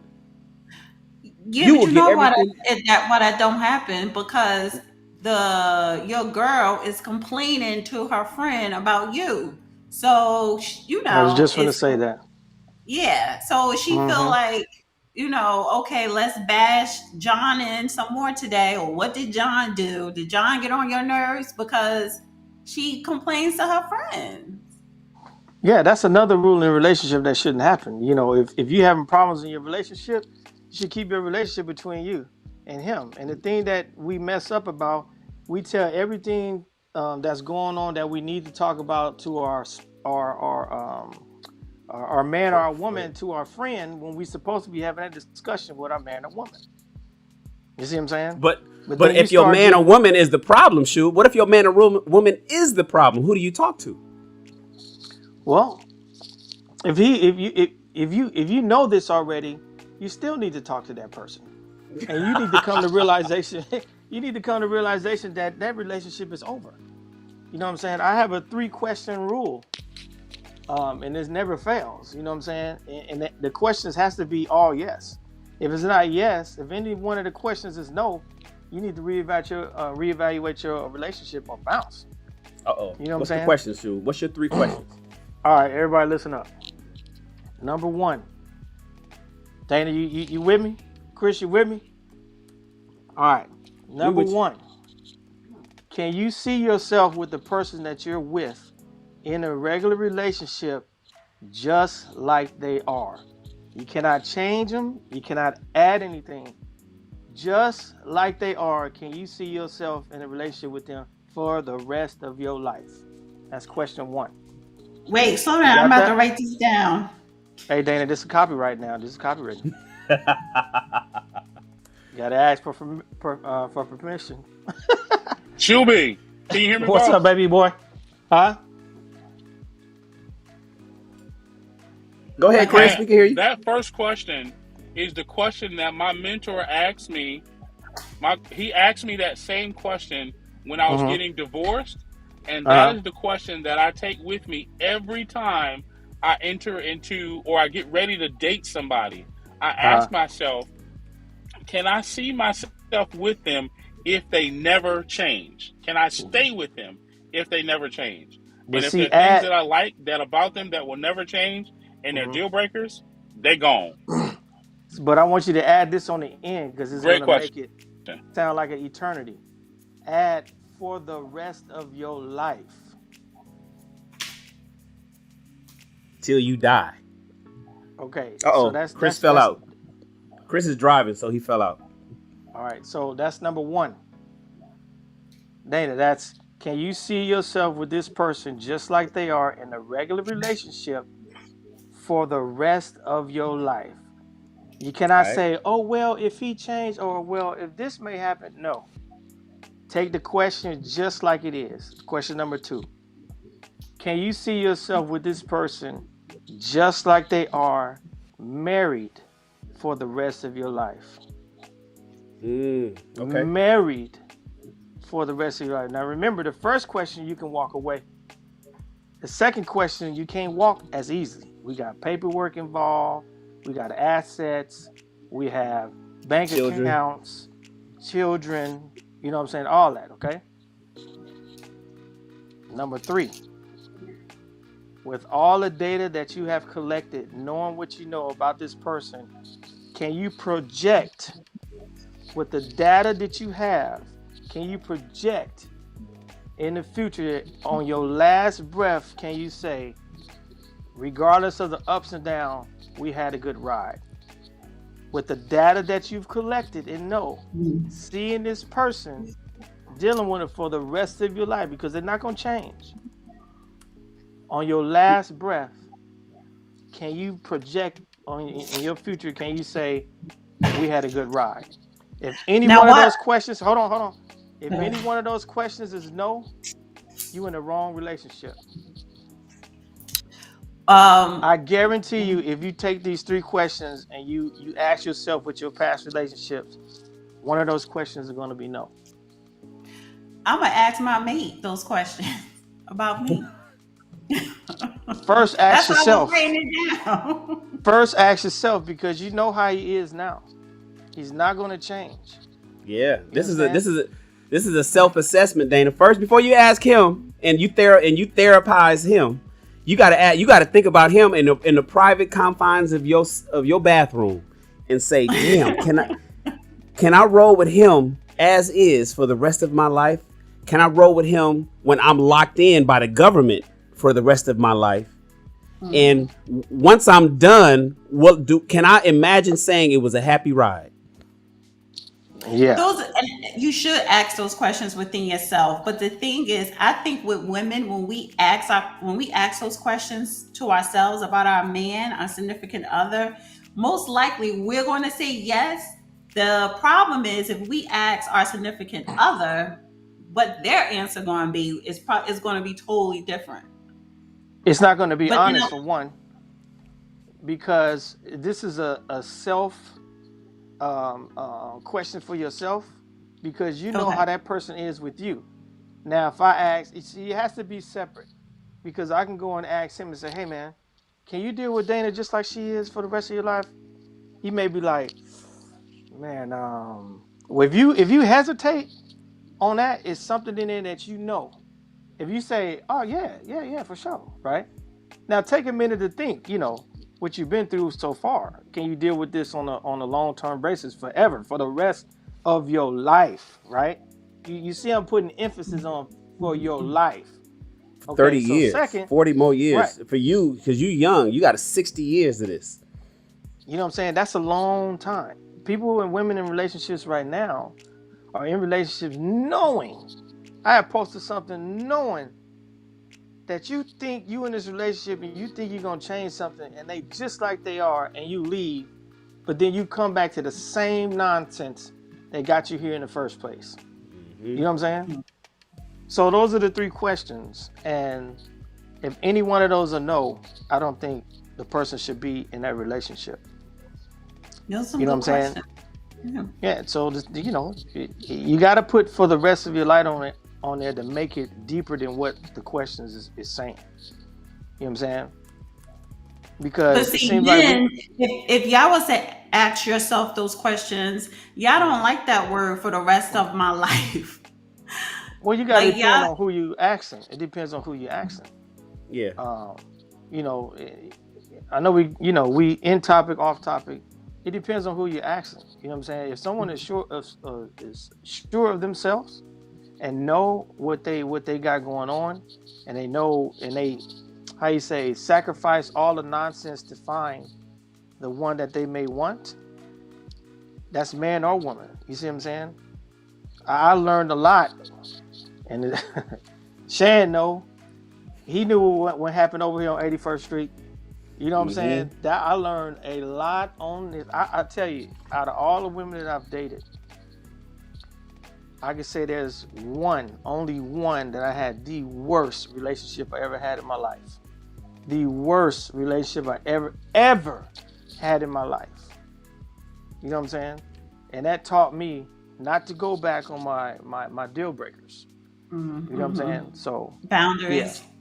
yeah. But you know, those are important questions. That's for anybody, single, married, anybody. You know what I'm saying? So yeah, I think that a single woman can keep a married woman can possibly break up a marriage to have a woman be single, and I think single woman would keep other women single. And it's another, and a lot of do I think too, because some women are lonely, and when they lose their best friend or the friends that hang around to another man, is a type of jealousy. So I think that they try to keep them single to have in a space as they're single too. But the flip side too is that when that single person get somebody else, oh, the game changes. You know what I'm saying? Oh, they too good for the single friend now. You see what I'm saying? Oh, I got a man now. Well, girl, I thought we was gonna hang out tonight. Nah, well, I got a man now. You know what I'm saying?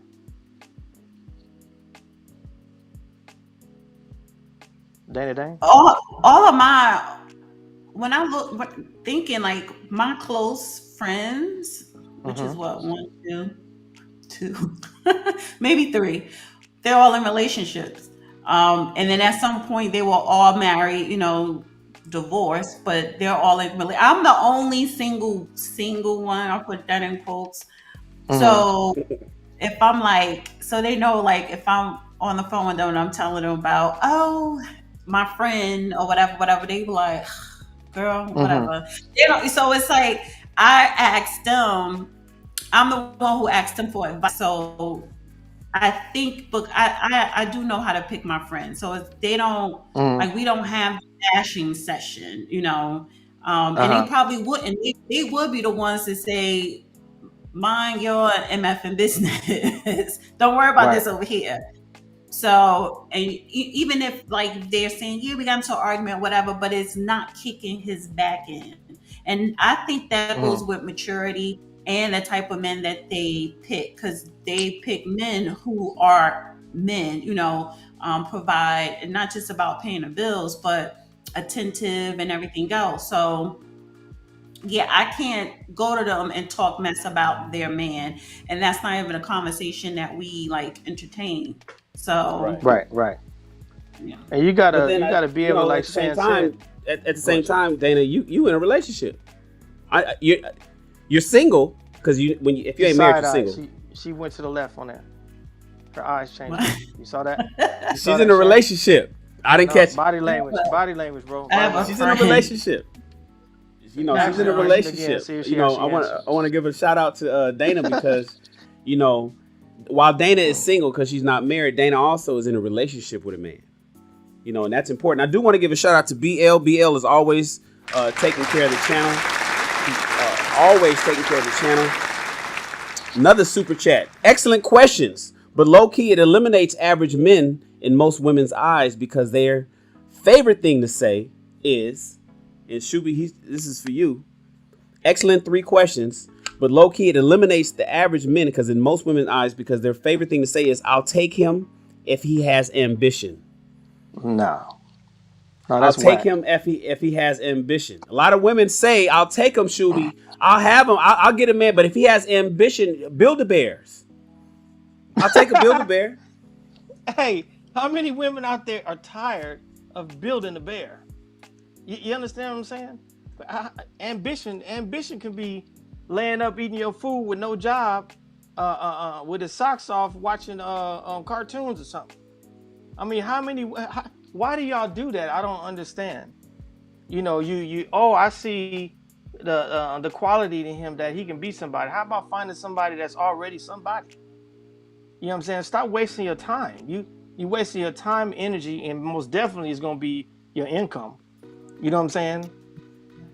Yeah, but what is it like? What point and place is he at where you think you're building him up, or is it because women look at a man and say, okay, he's not there yet, but he has ambition because I see him working towards something, and he may be a millionaire in 5 years, so I want to be on that train ride. So maybe she's trying to build him up to get to where he's already trying to go, or is she trying to build up just a straight dusty? So, okay, what I always hear that women say, they always go to the millionaire thing. Well, maybe one day he may be a millionaire. You know, success is not just money. Success could be a happy home and coming home to a woman that don't give you all this. A man just want peace. And if he has peace, you can have the world. It's amazing things you can see a man does when they come home to peace. A man, we already deal with a lot of stuff in the world. You know what I mean? But what if he only made, $80,000 a year, but he's happy where he is. He don't want to do nothing different. Would that be enough? Shoot. Well, maybe that's the problem with women. Shoot. You said 80,000. Remember, we talking world. We in LA, so 80,000 is 40,000 is somewhere else.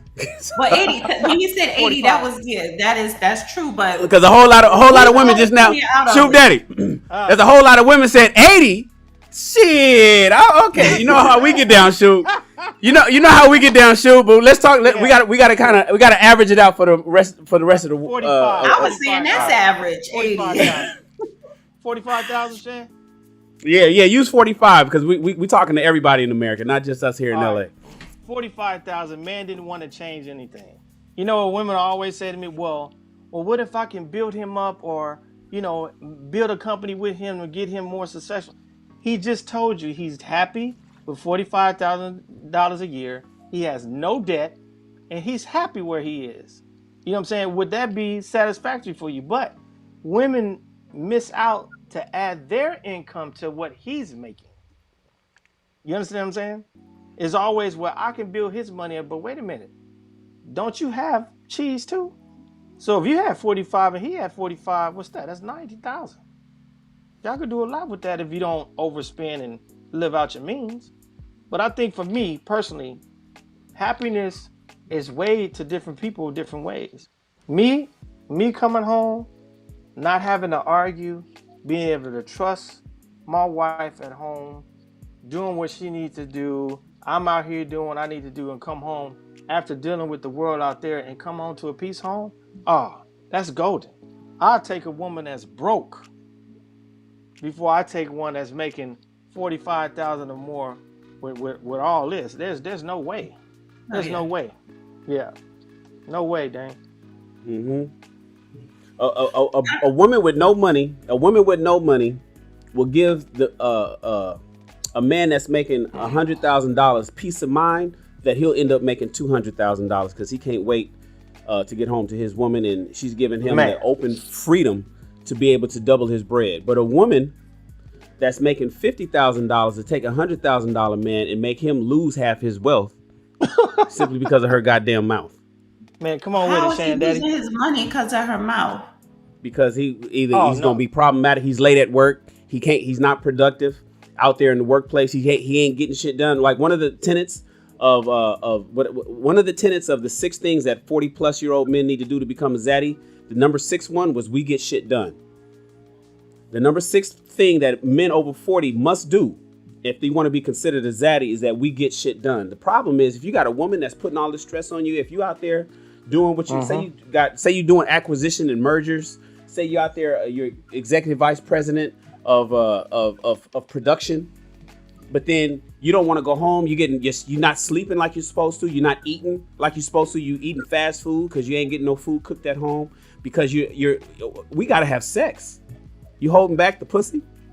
That's true. We not having sex. Like, it's the stress. Yeah. And I mean, you could still be functioning at your job, but how long is that going to last if you're just stressed out? So no promotion in sight. You're not even looked at. You're not even looked at as ain't no promotion. You better hope that you keep your job, much less get promoted. I mean, but I just feel as though if a person is doing that, and that's any man or woman, if that is happening, then you need to leave, whether you're married or not. Leave, because you need to make sure that your well-being comes first, and not somebody else's. Well, that's what a lot of men don't do. See, so a lot of men, we've been conditioned here in America specifically that women is to be pedestalized. You are to be pedestalized, and your happy wife, happy life. And that as long as we do whatever we got to do to make sure you're happy, that everything is going to fall into place. And that's bullshit. That's bullshit. It doesn't work out that way. Well, the world. But why are you listening to the world and not listening to yourself or your dad or because but even fathers have been historically teaching that, and that's why most people are beta, are operate in a beta mentality. And herein lies people like me that's out here trying to teach these young guys what they should do and to walk into, know your worth, King, walk into their purpose. And so it's not because, again, we start touching on that matriarchy. We start touching on that matriarchy. Yeah, the matriarchy argument, and who's establishing the rule and what Big Mama say. I had a conversation today. We were talking about Tyler Perry, and I have my opinions on that. But then Tyler Perry has to become Medea. He can't just be. It's a man operating as a woman, giving people the game on life. It's Big Mama's. What Big Mama say goes. And Big Mama, by and large, is going to say, make sure you'll take care of your woman, do everything that your woman needs to do. That's what we've been indoctrinated with. We got a man that has to become a woman to tell her the game that's coming from the mind of a man. He can't. How come he can't be Big Daddy? Oh, you're supposed to take care of your woman and your family. But if she is not taking care of you and she's not doing her role, then you don't have to be there. Yeah, but we're not. We are taught to win. You're taught to be there and take it. Yeah, yes, that's why men fight divorce. So here, let me give you an example. We already know that predominantly the divorces are initiated by women, right? I asked you that question. Why are women? No, I'm gonna tell you. Asking for the divorce. That was in the chat. Oh! Why are women asking for because irreconcilable difference? Women aren't happy. They think that love, that they think happiness and love and butterflies is what marriages are. And when they don't have that butterfly floating in their stomach anymore because the honeymoon stage is over, they run to the divorce house. Disney has taught everybody that Cinderella and Prince Charming and happily ever after. And when women realize that happily ever after ain't what they thought it was, they run to the courthouse. So that's the answer to that particular question. But let me jump back to... I don't know. That could be one of the reasons. And this is not the marriage show. It's not the topic. But it seemed like men, if that question were to be asked, you don't ever consider that maybe her husband just wasn't nice? Of course it is. But by and large, I'm just telling you what it... Oftentimes, because most men, because they see that's where oftentimes that you guys get to the color purpling and everybody's a mister and all the women are Sealy. And all men do is run around smacking women and being assholes and being in good. Sealy, bring me my shave. That's not the case. That's bullshit. That's a lie. Men are nice by and large to their women. That's the way it is. I don't care. But the stories that's being told is that damn near every woman is a part of the Me Too movement, and every woman should be believed no matter what, and every woman has been hurt somehow. And when you get deep down into it, it don't be the fact that he was an asshole or the fact that he was beating the shit out of her or the fact that he was Mr. That's just what the story that, so people come up with these fallacies to try to justify the bullshit. Right, I see what you're saying, but maybe he stopped sexing her good, and that's why she was out sexing somebody else, and she's like, I don't want to deal with this. I'd rather deal with All that. right, The what ifs, let me hit are on gonna that. be endless. Let me hit Go on ahead, that. go ahead. I'm gonna swing back. I forgot I was going, but she had hit me with a question. I was gonna answer that. Go ahead, swing that. It'll come back. So Dana just said, well, why? It could have been the sex, and now come on now. When you get involved with somebody, let's not be mind readers. That you can't read each other's mind. No, you know where I got that from? Wait. It was a lawyer. It was a lawyer that called into my show, and he brought it to my attention because he was like, women are the ones who initiate the divorce majority of the time. And I said, well, why? Because I didn't believe him. He was like, they're just, the kids are grown, or they're just tired, or they haven't. He was like, a couple of women he divorced, they was having sex with younger men and wanted to leave their husband for the younger guy in his 20s. What, so. Well, he deserved she deserved to be divorced then. But the thing is that if you in that situation and no one's a mind reader, that needs to be discussed amongst each other. What do you like? I like this. Can you do this way? You know what I'm saying? You can't always get everything you want. What are the important things? Okay, make your list. If you can't get that, you got to scratch that off. Everybody not gonna come with the full package. You know what I'm saying? With what the things that you want. So what's more important to you? You want to be happy? You want to have a family? You want to be stable? I mean, what do you want? You want to just be sexing all the time? Dude ain't working. Long as he throwing a D, you good? No. You know what I mean? Everybody is different. So if there's a problem in the bedroom, people need to communicate. People take communication. We always say, one of the rules is that we got to communicate. Okay. Why is that one of the first things that exit out of a relationship when we always say communication is important? That's what communicating is. Communicate with your spouse or whoever you're dating with the things that you're bothered by. Now, if things don't change, then you got to adjust yourself. Don't think marriage or anything like that is going to change anything. It's not. And then some of these women, like the subject is, single woman would keep single women. Keep single, even if you married. You talking to your homegirl. Oh, girl, I don't know. Derek ain't throwing it right. Well, have you talked to him about it? No. He should know what he need to do.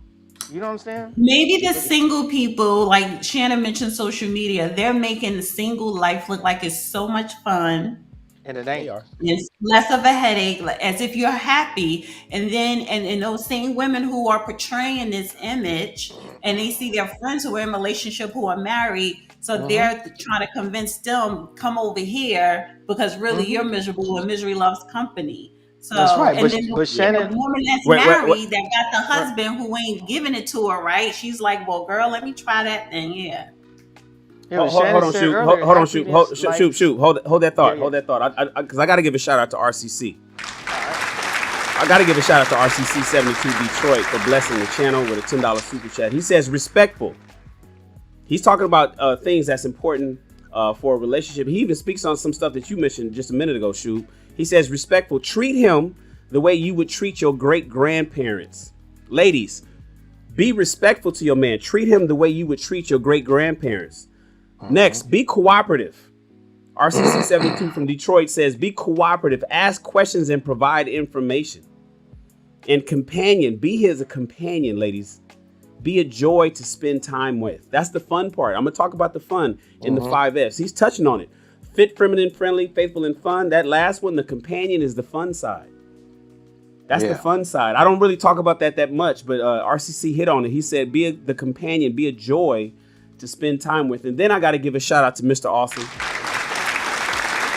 Mr. Awesome. Mr. Awesome is always taking care of the channel. Once again, some of y'all got to be millionaires because y'all be hitting me with some money all the time. And I go live 7 days a week. Mr. Awesome says, and by the way, Mr. Awesome, make sure you email me again. Each time anybody does a $20 or more super chat, you get a gift card from one of my brands. We're going to email you that. We'll take it from there. There's no shipping, no nothing. You just get the gift card. Mr. Awesome says, stop looking to build men, ladies. You want to grow success? Find a guy with potential, a plan or a vision, who also doesn't need your money to live off currently. If you're young, Support him. Don't build him up. That's what Shubi was saying. Support him. Don't build him up. It's a difference. It's a big difference between supporting somebody who's on the journey, which is what Dana was talking about, and supporting somebody who's playing PlayStation 5 all day long, and you bought the PlayStation 5. Man. And you bought the PlayStation 5, and he's playing it all day long. Man. That's why I speak to men, because I know we can build him. Go ahead, Shub. You can finish your point. I said when y'all break up, he gonna take the PlayStation. Right. No, I was talking about, you was talking to Dana just a minute ago. I had to give a shout out to the super chat. You want to wrap up your point? I forgot my thought, man. Oh, okay. Well, here's a question for Dana. Dana, listen. Single women keep women single, but which women are single? You know, oftentimes we talk about, and this is for the ladies in the chat, and this is for the people that's listening. Maybe this is you. Maybe you're not in the chat, but you're listening. Dana, who are the single women? The positions of authority is my summation. You know, people talk about, oh man, I think this was on the lead attorney show the other day. The doctors, the attorneys, the social workers, the therapists, the life coaches, some teachers.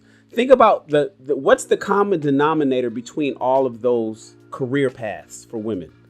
Is that they're somehow in a position of authority.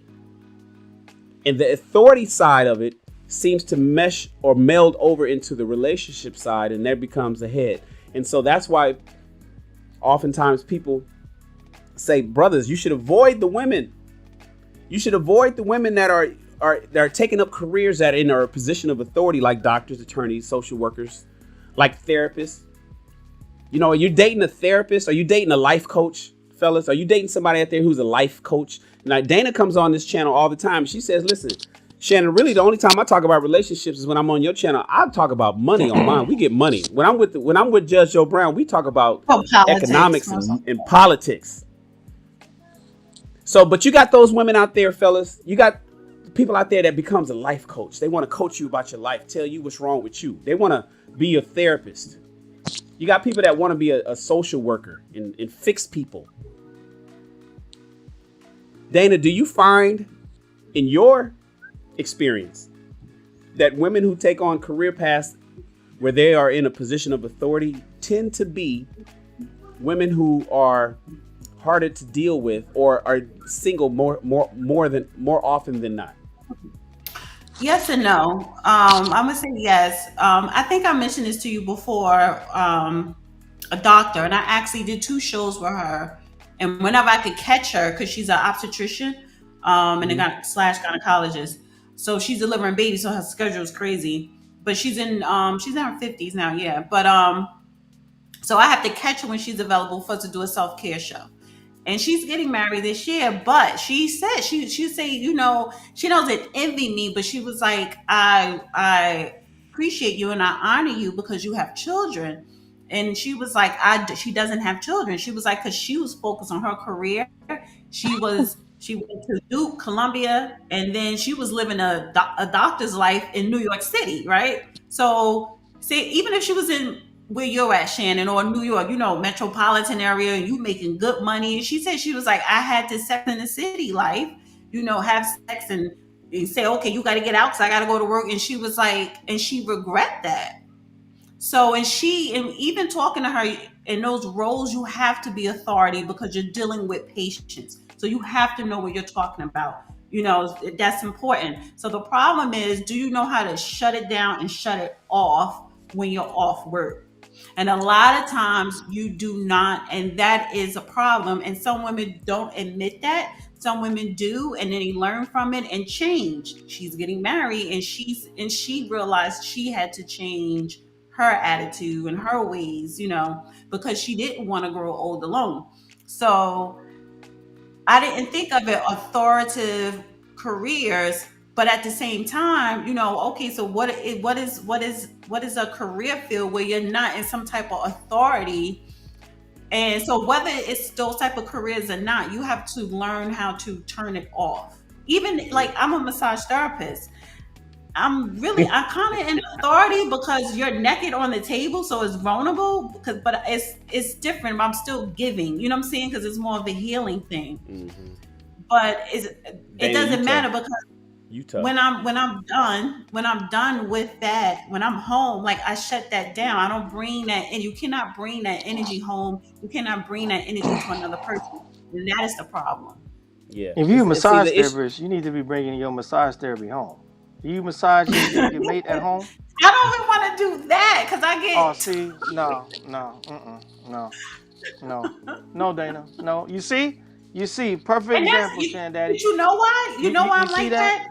Because Why? you tired. They never ask. They don't need Like, to ask.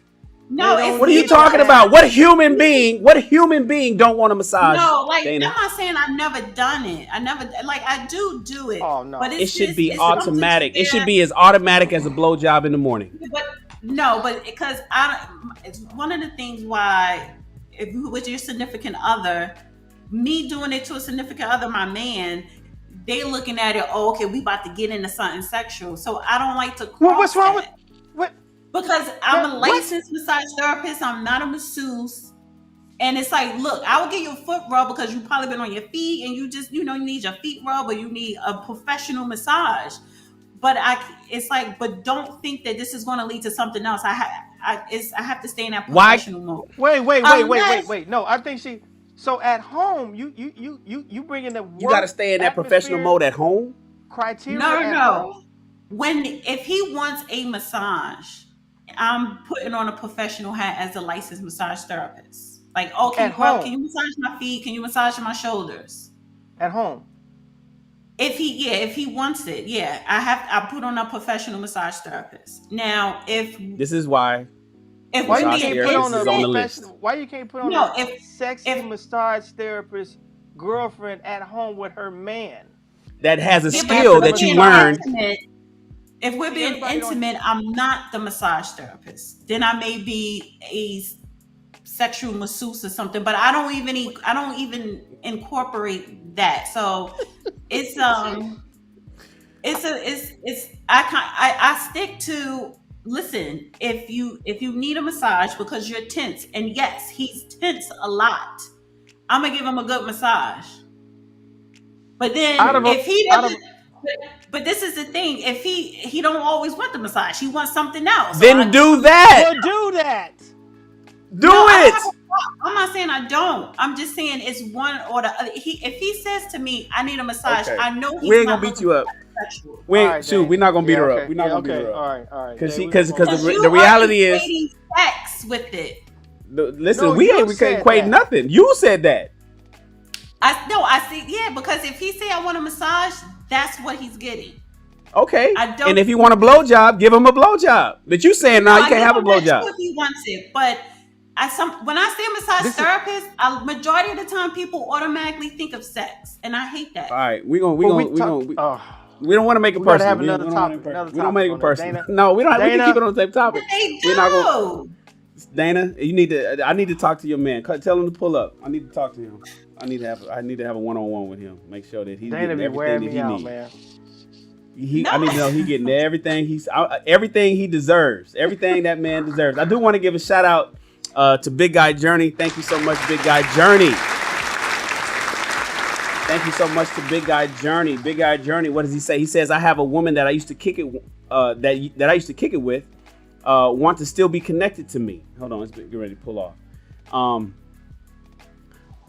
She says her husband is cool with it. I finally had to stop taking her calls. No reason for us to stay connected. See, Big Guy had a friend. That's a whole different conversation.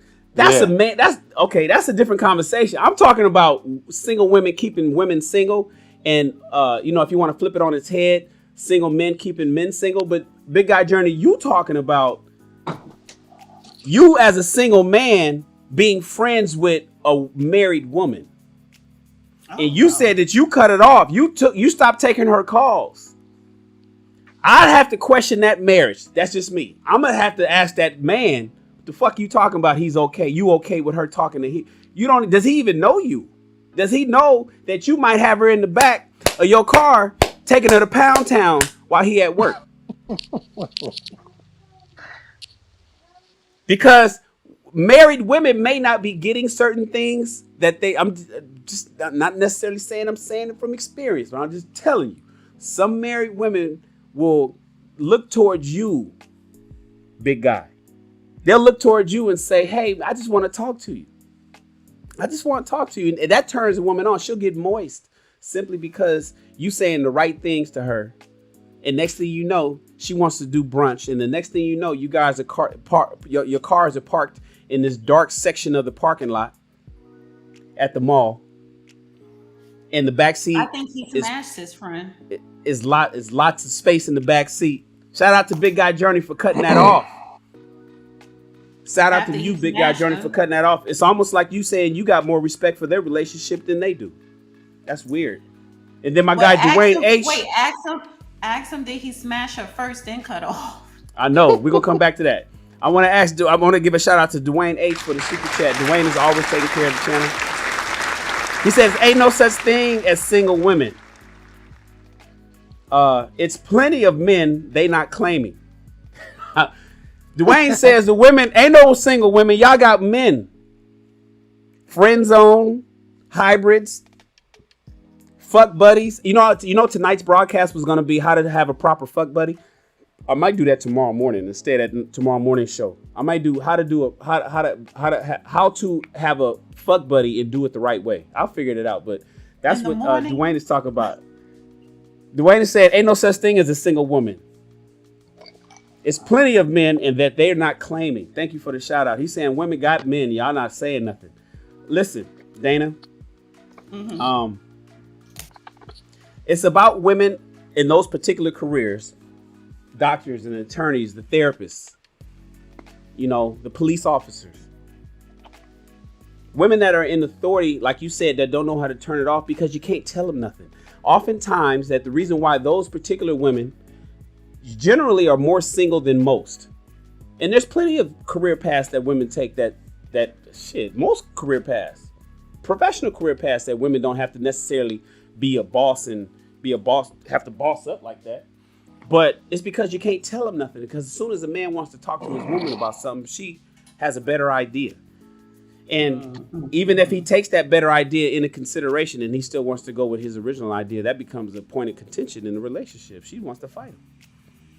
Yeah, like if you ask me my opinion or ask me for advice, that's one thing. But if you're just talking, it's like, yeah, you shouldn't just say, well, I have an idea, do this. It's like, he's just talking to you, Usually if you want a woman's opinion, you usually ask them for it.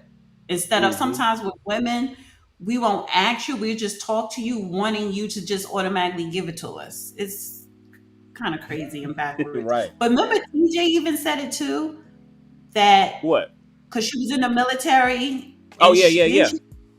TJ Randolph, our girl TJ. Yes. TJ was she went through. She said she's a reformer. She's a reformed hardhead. She went through all of her 20s, all of her 30s, all her 40s in a position of authority. She was in the military. Then she had a government job. She just recently retired, like this year. Mm-hmm. But she said it wasn't until she turned 50 that she had to change her mind forcefully. She had to force her mind and change everything and reprogram herself. A lot of women can't reprogram their software. That once that software is in, it's burned in, and that's just the way that program is going to run for the rest of their life. And that's why they're not getting the outcomes. But TJ said that she was able to reprogram herself at age 50. She found her man. 2 years later, they got married. Mm-hmm. 2 years later, they're happily married because she reprogrammed herself. But before that, like you said, she was you couldn't tell TJ nothing. You couldn't tell TJ nothing. Couldn't no man tell TJ nothing. Yeah, I think it's a lot to that. Yeah. Look, your boy Big Girl Journey says the husband don't even know him. Big Guy Journey has a friend, a woman who's married, and the woman wants to be Big Guy Journey's friend, wants to talk to him. Just have a friendly conversation. Just wants to have a friendly conversation. This is for another show because we're gonna talk. Can men and women be friends? That's gonna be the topic. I'm gonna play that Steve Harvey clip because a lot of people are on the fence about that. Oh man, I got friends. One of my closest friends, Barzini, he has female friends, platonic relationships, so he says. Then you got others that say, no, I can't be no friend because if she let me smash, I'm taking her down. Taking her down where? To Pound Town. Pound Town. We taking a trip to Pound Town. Dana, stop being naive. She know. I'm thinking taking it down like you know, Stop getting in it, a Dana. relationship, claiming her. There's people on the channel right now that take you to Pound Town, Dana. There's people in the chat. They in the chat. They looking at. They want to take you to Pound Town. Too many bodily. That's too much bodily fluid. But look, Big Guy Journey says the husband doesn't even know him, and the husband said it's okay for her to have that friend. That's a beta relationship. I can tell you there's gonna be problems. That's not gonna last long. I asked you to ask him, did he hit it? Yeah, Big Guy Journey. Did you hit it? Did you hit that, Big Guy Journey, back when y'all was just friends in college? Back in the hood, in the neighborhood? And after him. Did you hit that? Oh, my guy, What the Funk is in the house, y'all. Glad to have my guy, What the Funk is in the house. Because that's what y'all men do. Y'all know how to hit it and shut it off and still be friends with it. Yes, we do. Yes, we Yeah, do. it's inevitable for a woman not to. You cannot be like men. A man goes. A woman receives the man. It's internal. It's different. No, you know I get that. Mm-hmm. But but why are you? But you should not be entering a woman that's in a relationship with a man just because y'all are friends.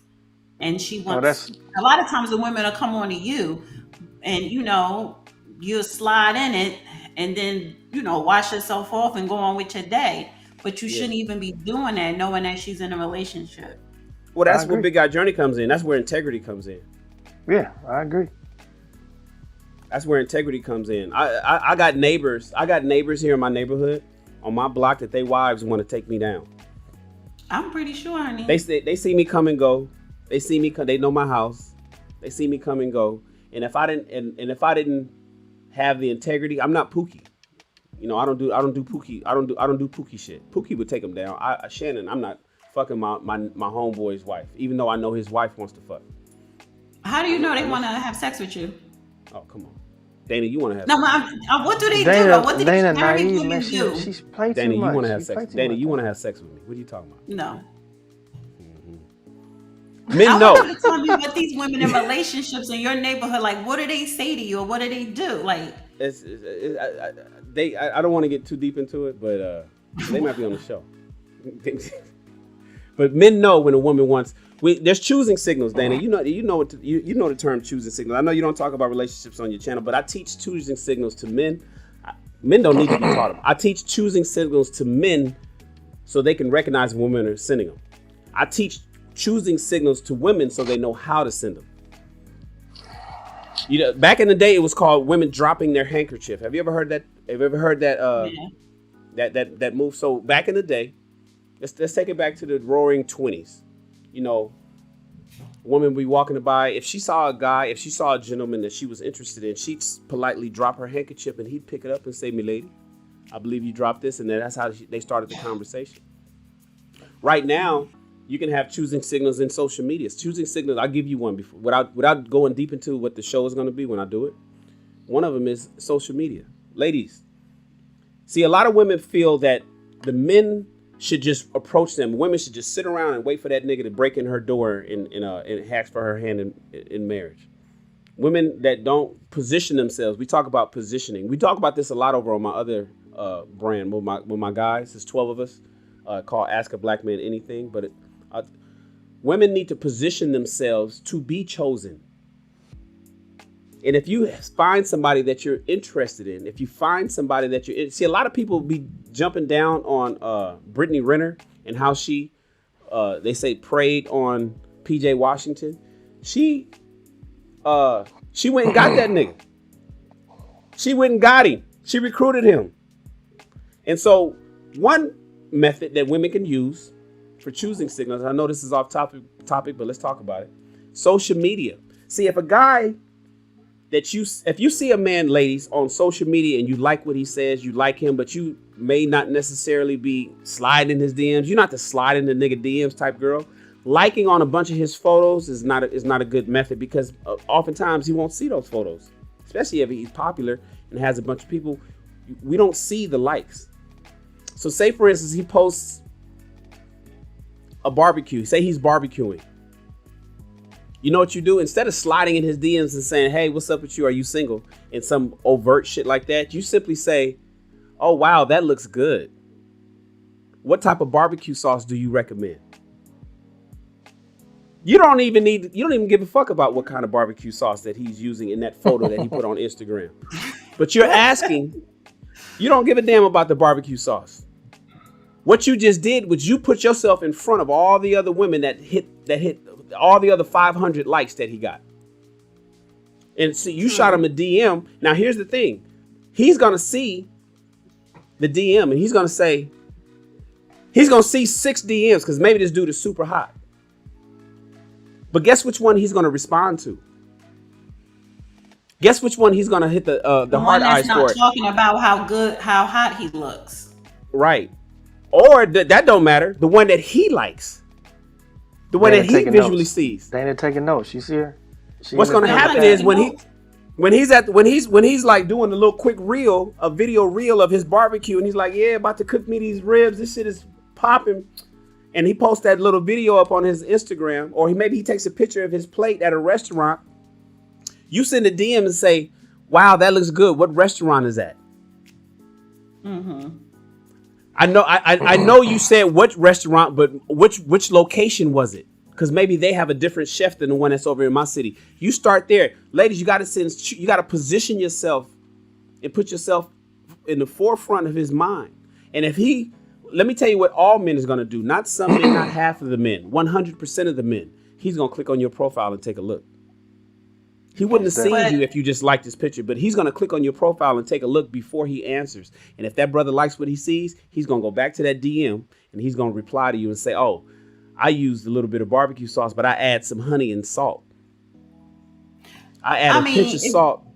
And he's going to answer that question. And there goes the conversation. Now the conversation sparked up. You put yourself in a position. Ladies, that is choosing signals. So you ask me, Dana, how do I know the women in my neighborhood? I know what they ask me about my lawn and my cars and my house. I know they see me on social media. They ask questions. I know who wants to take me down.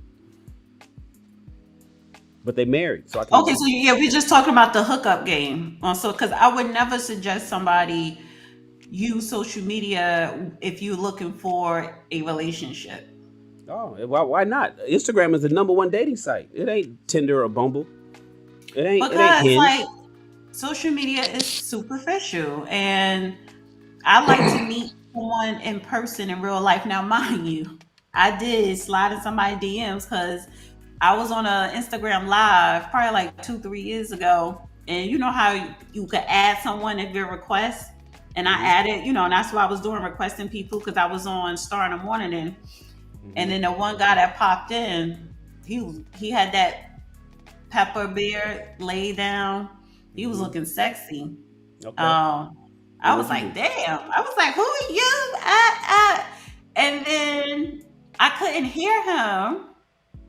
And then because something was wrong with his audio and he slid off. I ended that live and hopped in his damn DM and we've been talking ever since. So is this the boyfriend? Is this the new dude or just before? No, that's the problem. I think because of the way we met, that's why it's not really a relationship, because we met on social media. Like, I do believe to a certain degree, how you meet someone is how the relationship is going to like play out, or whatever shit is going to play out. I don't know. I don't know. I think social media, because there's a lot of marriages. 40% of marriages, or is it 30% or 40% of marriages people are meeting on social media. Now, like I can't talk about the outcomes of these things because social media is young. It's only 8 years old. Social media is only 8 years old. Facebook started, I think, in 2011. It's 10 years old, and that was in the college version. So the iteration that we know it now is really only 8 years old. So we're still kind of planning that out. And before all the dating apps and whatnot, and the app store and all that kind of stuff. Remember, the iPhone was invented in 2007. It's only 14 years old. But wow. it was only fucking Match.com and what's the other one? eHarmony. No, eHarmony. Okay. So we're gonna see how that works out. But the reality is, I don't know. I hear what you're saying. Like the way you meet somebody is the way you can potentially have problems with them because you're seeing shit that's fake. But if they're local, He really wasn't local. yeah. But if they it's are, over. because I don't believe in long distance relationships. Long distance relationships ain't a relationship. I don't. It don't work. Yes, it do. No, it don't. If you what's long distance? How many hours? Long distance is long distance. Long distance. We talking about another Inconvenience. state. Inconvenience. It's Long over distance is 2 anything. hours. Long distance is anything. Long distance. Long distance is anything that can be considered inconvenient. So Okay, for one person, I believe in one long person might be distance. 15 minutes, the next person might be 15 hours. But if it's inconvenient, if you are inconvenienced in any form or fashion, it's considered long distance, and I don't believe in those. Okay, so that's your definition of long distance. Some men use long distance as the physical because it wasn't an inconvenience. This person was only 3.5 hours away. But How many times a week do you think you're gonna do that? That's my point. See, but if you're talking about somebody that's flying to New York every other day for business, that ain't long distance, even though he may not live in New York. But he's dating somebody in New York, but maybe he lives in Jersey or maybe he lives in Florida, but he's up there anyway. Then that's a different situation. okay, so that's different. So if you don't have if you're not going in and out of that area. Well, that's why convenience is the litmus test. That's why convenience is your threshold. And so for those that are curious about what is considered a long distance relationship, it is defined by whatever is inconvenient. It is defined by whatever is inconvenient, where you otherwise would not have done something, but now you're doing it for the sake of the relationship. I get it. And I agree with that. But what if, Shannon, I like you so much and I have the means to fly to you 2-3 times out the month. And that's not an inconvenience for me because that's something that I want to do and I can afford to do it. Is that an inconvenience? I don't know, because I want to fuck all the time. So now I only get some pussy twice a month. Not gonna happen. Oh, so then you gonna be cheating on me? Hey, you ain't cheating cheat. if you ain't my wife. we ain't said nothing exclusive. You just find out we having fun having a relationship. Now the We flip ain't said side to nothing that, exclusive. Dana, is what if I like you so much that I wouldn't want to, that I'm willing to only have sex twice a month simply because I'm looking at the long-term goal of being with you. Mm-hmm. Because I'm looking at the long-term goal of being with you and I like you so much that I'll sacrifice sex because I know that I'll be able to have that with you often later on. I'm looking at I'm playing long game. Exactly. Okay. The answer to that is for me, the odds of that working out based on, because we got to play the odds. The odds of that being the case, and that, based on today's climate on the dating game, that's a big ass gamble. And this is the That's problem a big that ass I gamble. have with men. Y'all too logical. You're too analytical. Just go with love. Just go with the energy. See, I'm a massage What's love got to therapist. do with it? All What's about love got to do with it? Energy. She just made me sit up in my chair, Shannon. Dana, what is love Go got to do with with it? love. Go with healing. No. Go with what feels good. That's that delusional talking right there. Yeah, you So talk. That's when that. you You say coming go here with with love, Everything Disney. has to be logical and analyzed, and you plan it You from coming the here? beginning to You playing a Disney y'all movie? plan You coming here with the all Disney? way You coming through back with everything. Disney? All right, let's roll with that though. Okay, so you say you long distance with somebody. Shannon says inconvenience is not going to work. So I'm going to tell you right now, if I'm spending my money to go see somebody, well, first of all, you can't really get to know someone that's long distance because they're going to be the person that you need them to be while you're there. And when you separate, they're going to go back to who they are. And the same thing go for you. You have not spent time together to even see if you're connecting. It's all hype right now and excitement for going over there. I'm flying over here, or I'm driving this far to go see this person. We're going to knock boots and, we're going to have a good time. But we ain't experienced no bad. I'm going to tell you one thing. You best believe if I'm spending money to come see you, we better not ever have no argument. It ain't nothing to fight for. What we arguing for? We trying to get together to see each other. If we have an argument, man, I'm done. I'm not even going to play these games. See, where I'm at right now in my life, these women wouldn't even get a chance to even be. I'm not dealing with the nonsense no more. That's just no. It's a no. It's a hell no. You know know what I'm saying? what? There's Shoot, no I'm way. gonna have to have you on. I just put in my notes. I can't believe that I didn't have that as one of the future shows. Long distance relationships are not real. Oh, That's yeah, coming. that's a good show. Yeah. Hey, come on with it, cause oh yeah, I'm gonna have my notification ringer on high alert. There may be something wrong with me, because sometimes You know my what, greatest Dana? loves have not You're been onto in my something. state. You're onto something, Dana. You're realizing something. But Dana, is the guy that you're in a relationship right now, is he local? I'm not in a relationship. That's a dude. Well, That's is your maintenance man? Is your maintenance man local? Yes, Body language. I don't. Well, yeah, I don't think he's watching your channel because he knows I'm on YouTube, but he's not watching. Yeah, he ain't so. over here. He ain't over here. I see his name in the maintenance comments. man, we kind of parted our ways last week, but the long distance man, we're not exclusive. We're not like in a relationship. No, I got you. But is he local? Okay, never mind. Because you know you about to tell. Baby Love is local, but long distance. But the other one is not. Social media is not. Instagram Bay is not. Well, the reality is the maintenance man got to be local.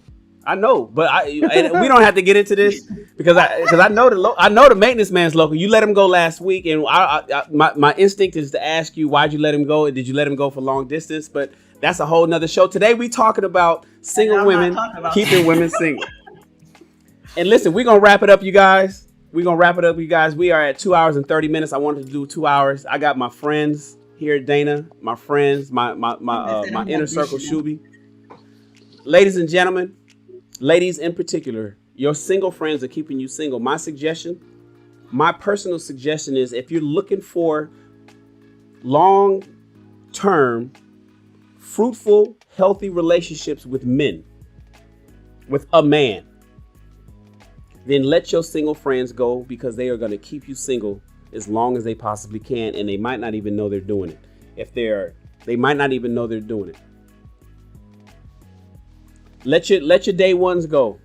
Keep them at a distance. Check in on them. Make sure they're healthy and doing okay. But all that brunching, all that lunching, all that going out to the parties and hanging out, all that going to the movies and all those long telephone conversations, have those with people who are doing what you would like to be doing. The reason why I bought that the reason why I moved away after I bought that Lexus while I was living in Hawthorne is because I needed to get into the environment of the people that was getting it like I wanted to get it. It's no different than in relationships. If I hang around a bunch of, if you hang around 9 millionaires, it won't be long before you number 10. If you hang around 9 married women, happily married women, it won't be long before you'll be the 10th happily married woman.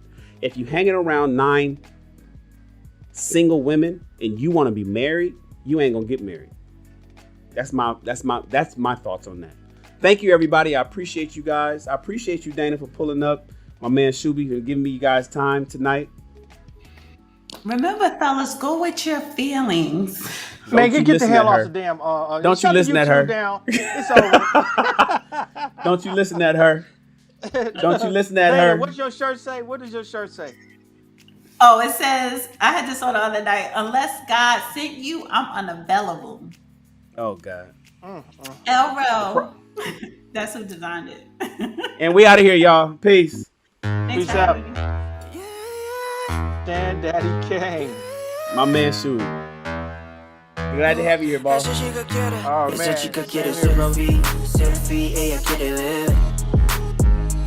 Hey.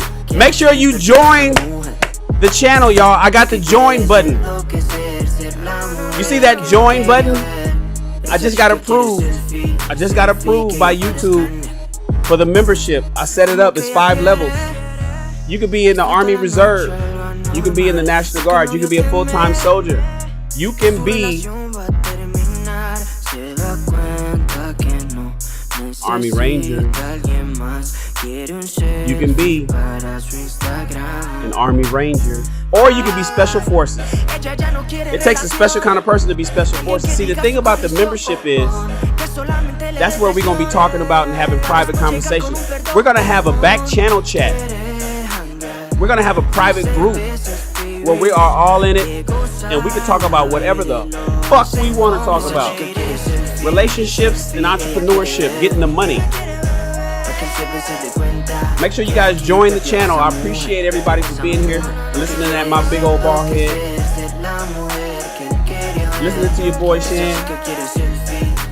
Join the SR Army, not the US Army, the SR Army. All the soldiers in there, we are going to be better people. That's where we will be having the BBWs. I like my girls BBW. Be a better woman. Be a better woman. Thank you guys. We'll be back tomorrow morning. I'm pulling back up tomorrow morning, y'all. We're gonna hit a quickie tomorrow. I like quickies. I like quickies.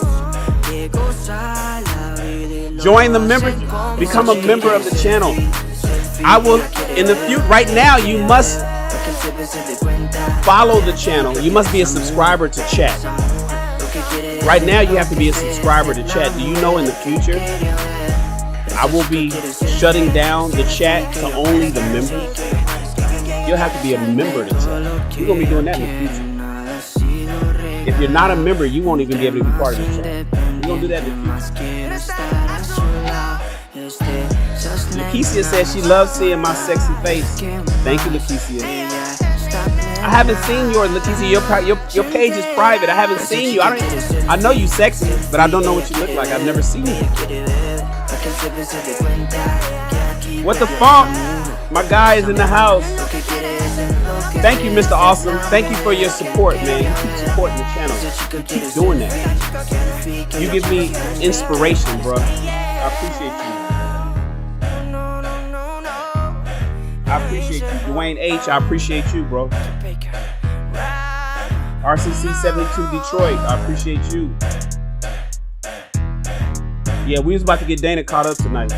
We're gonna make sure her man don't see this. I'll see you guys in the morning, and we out.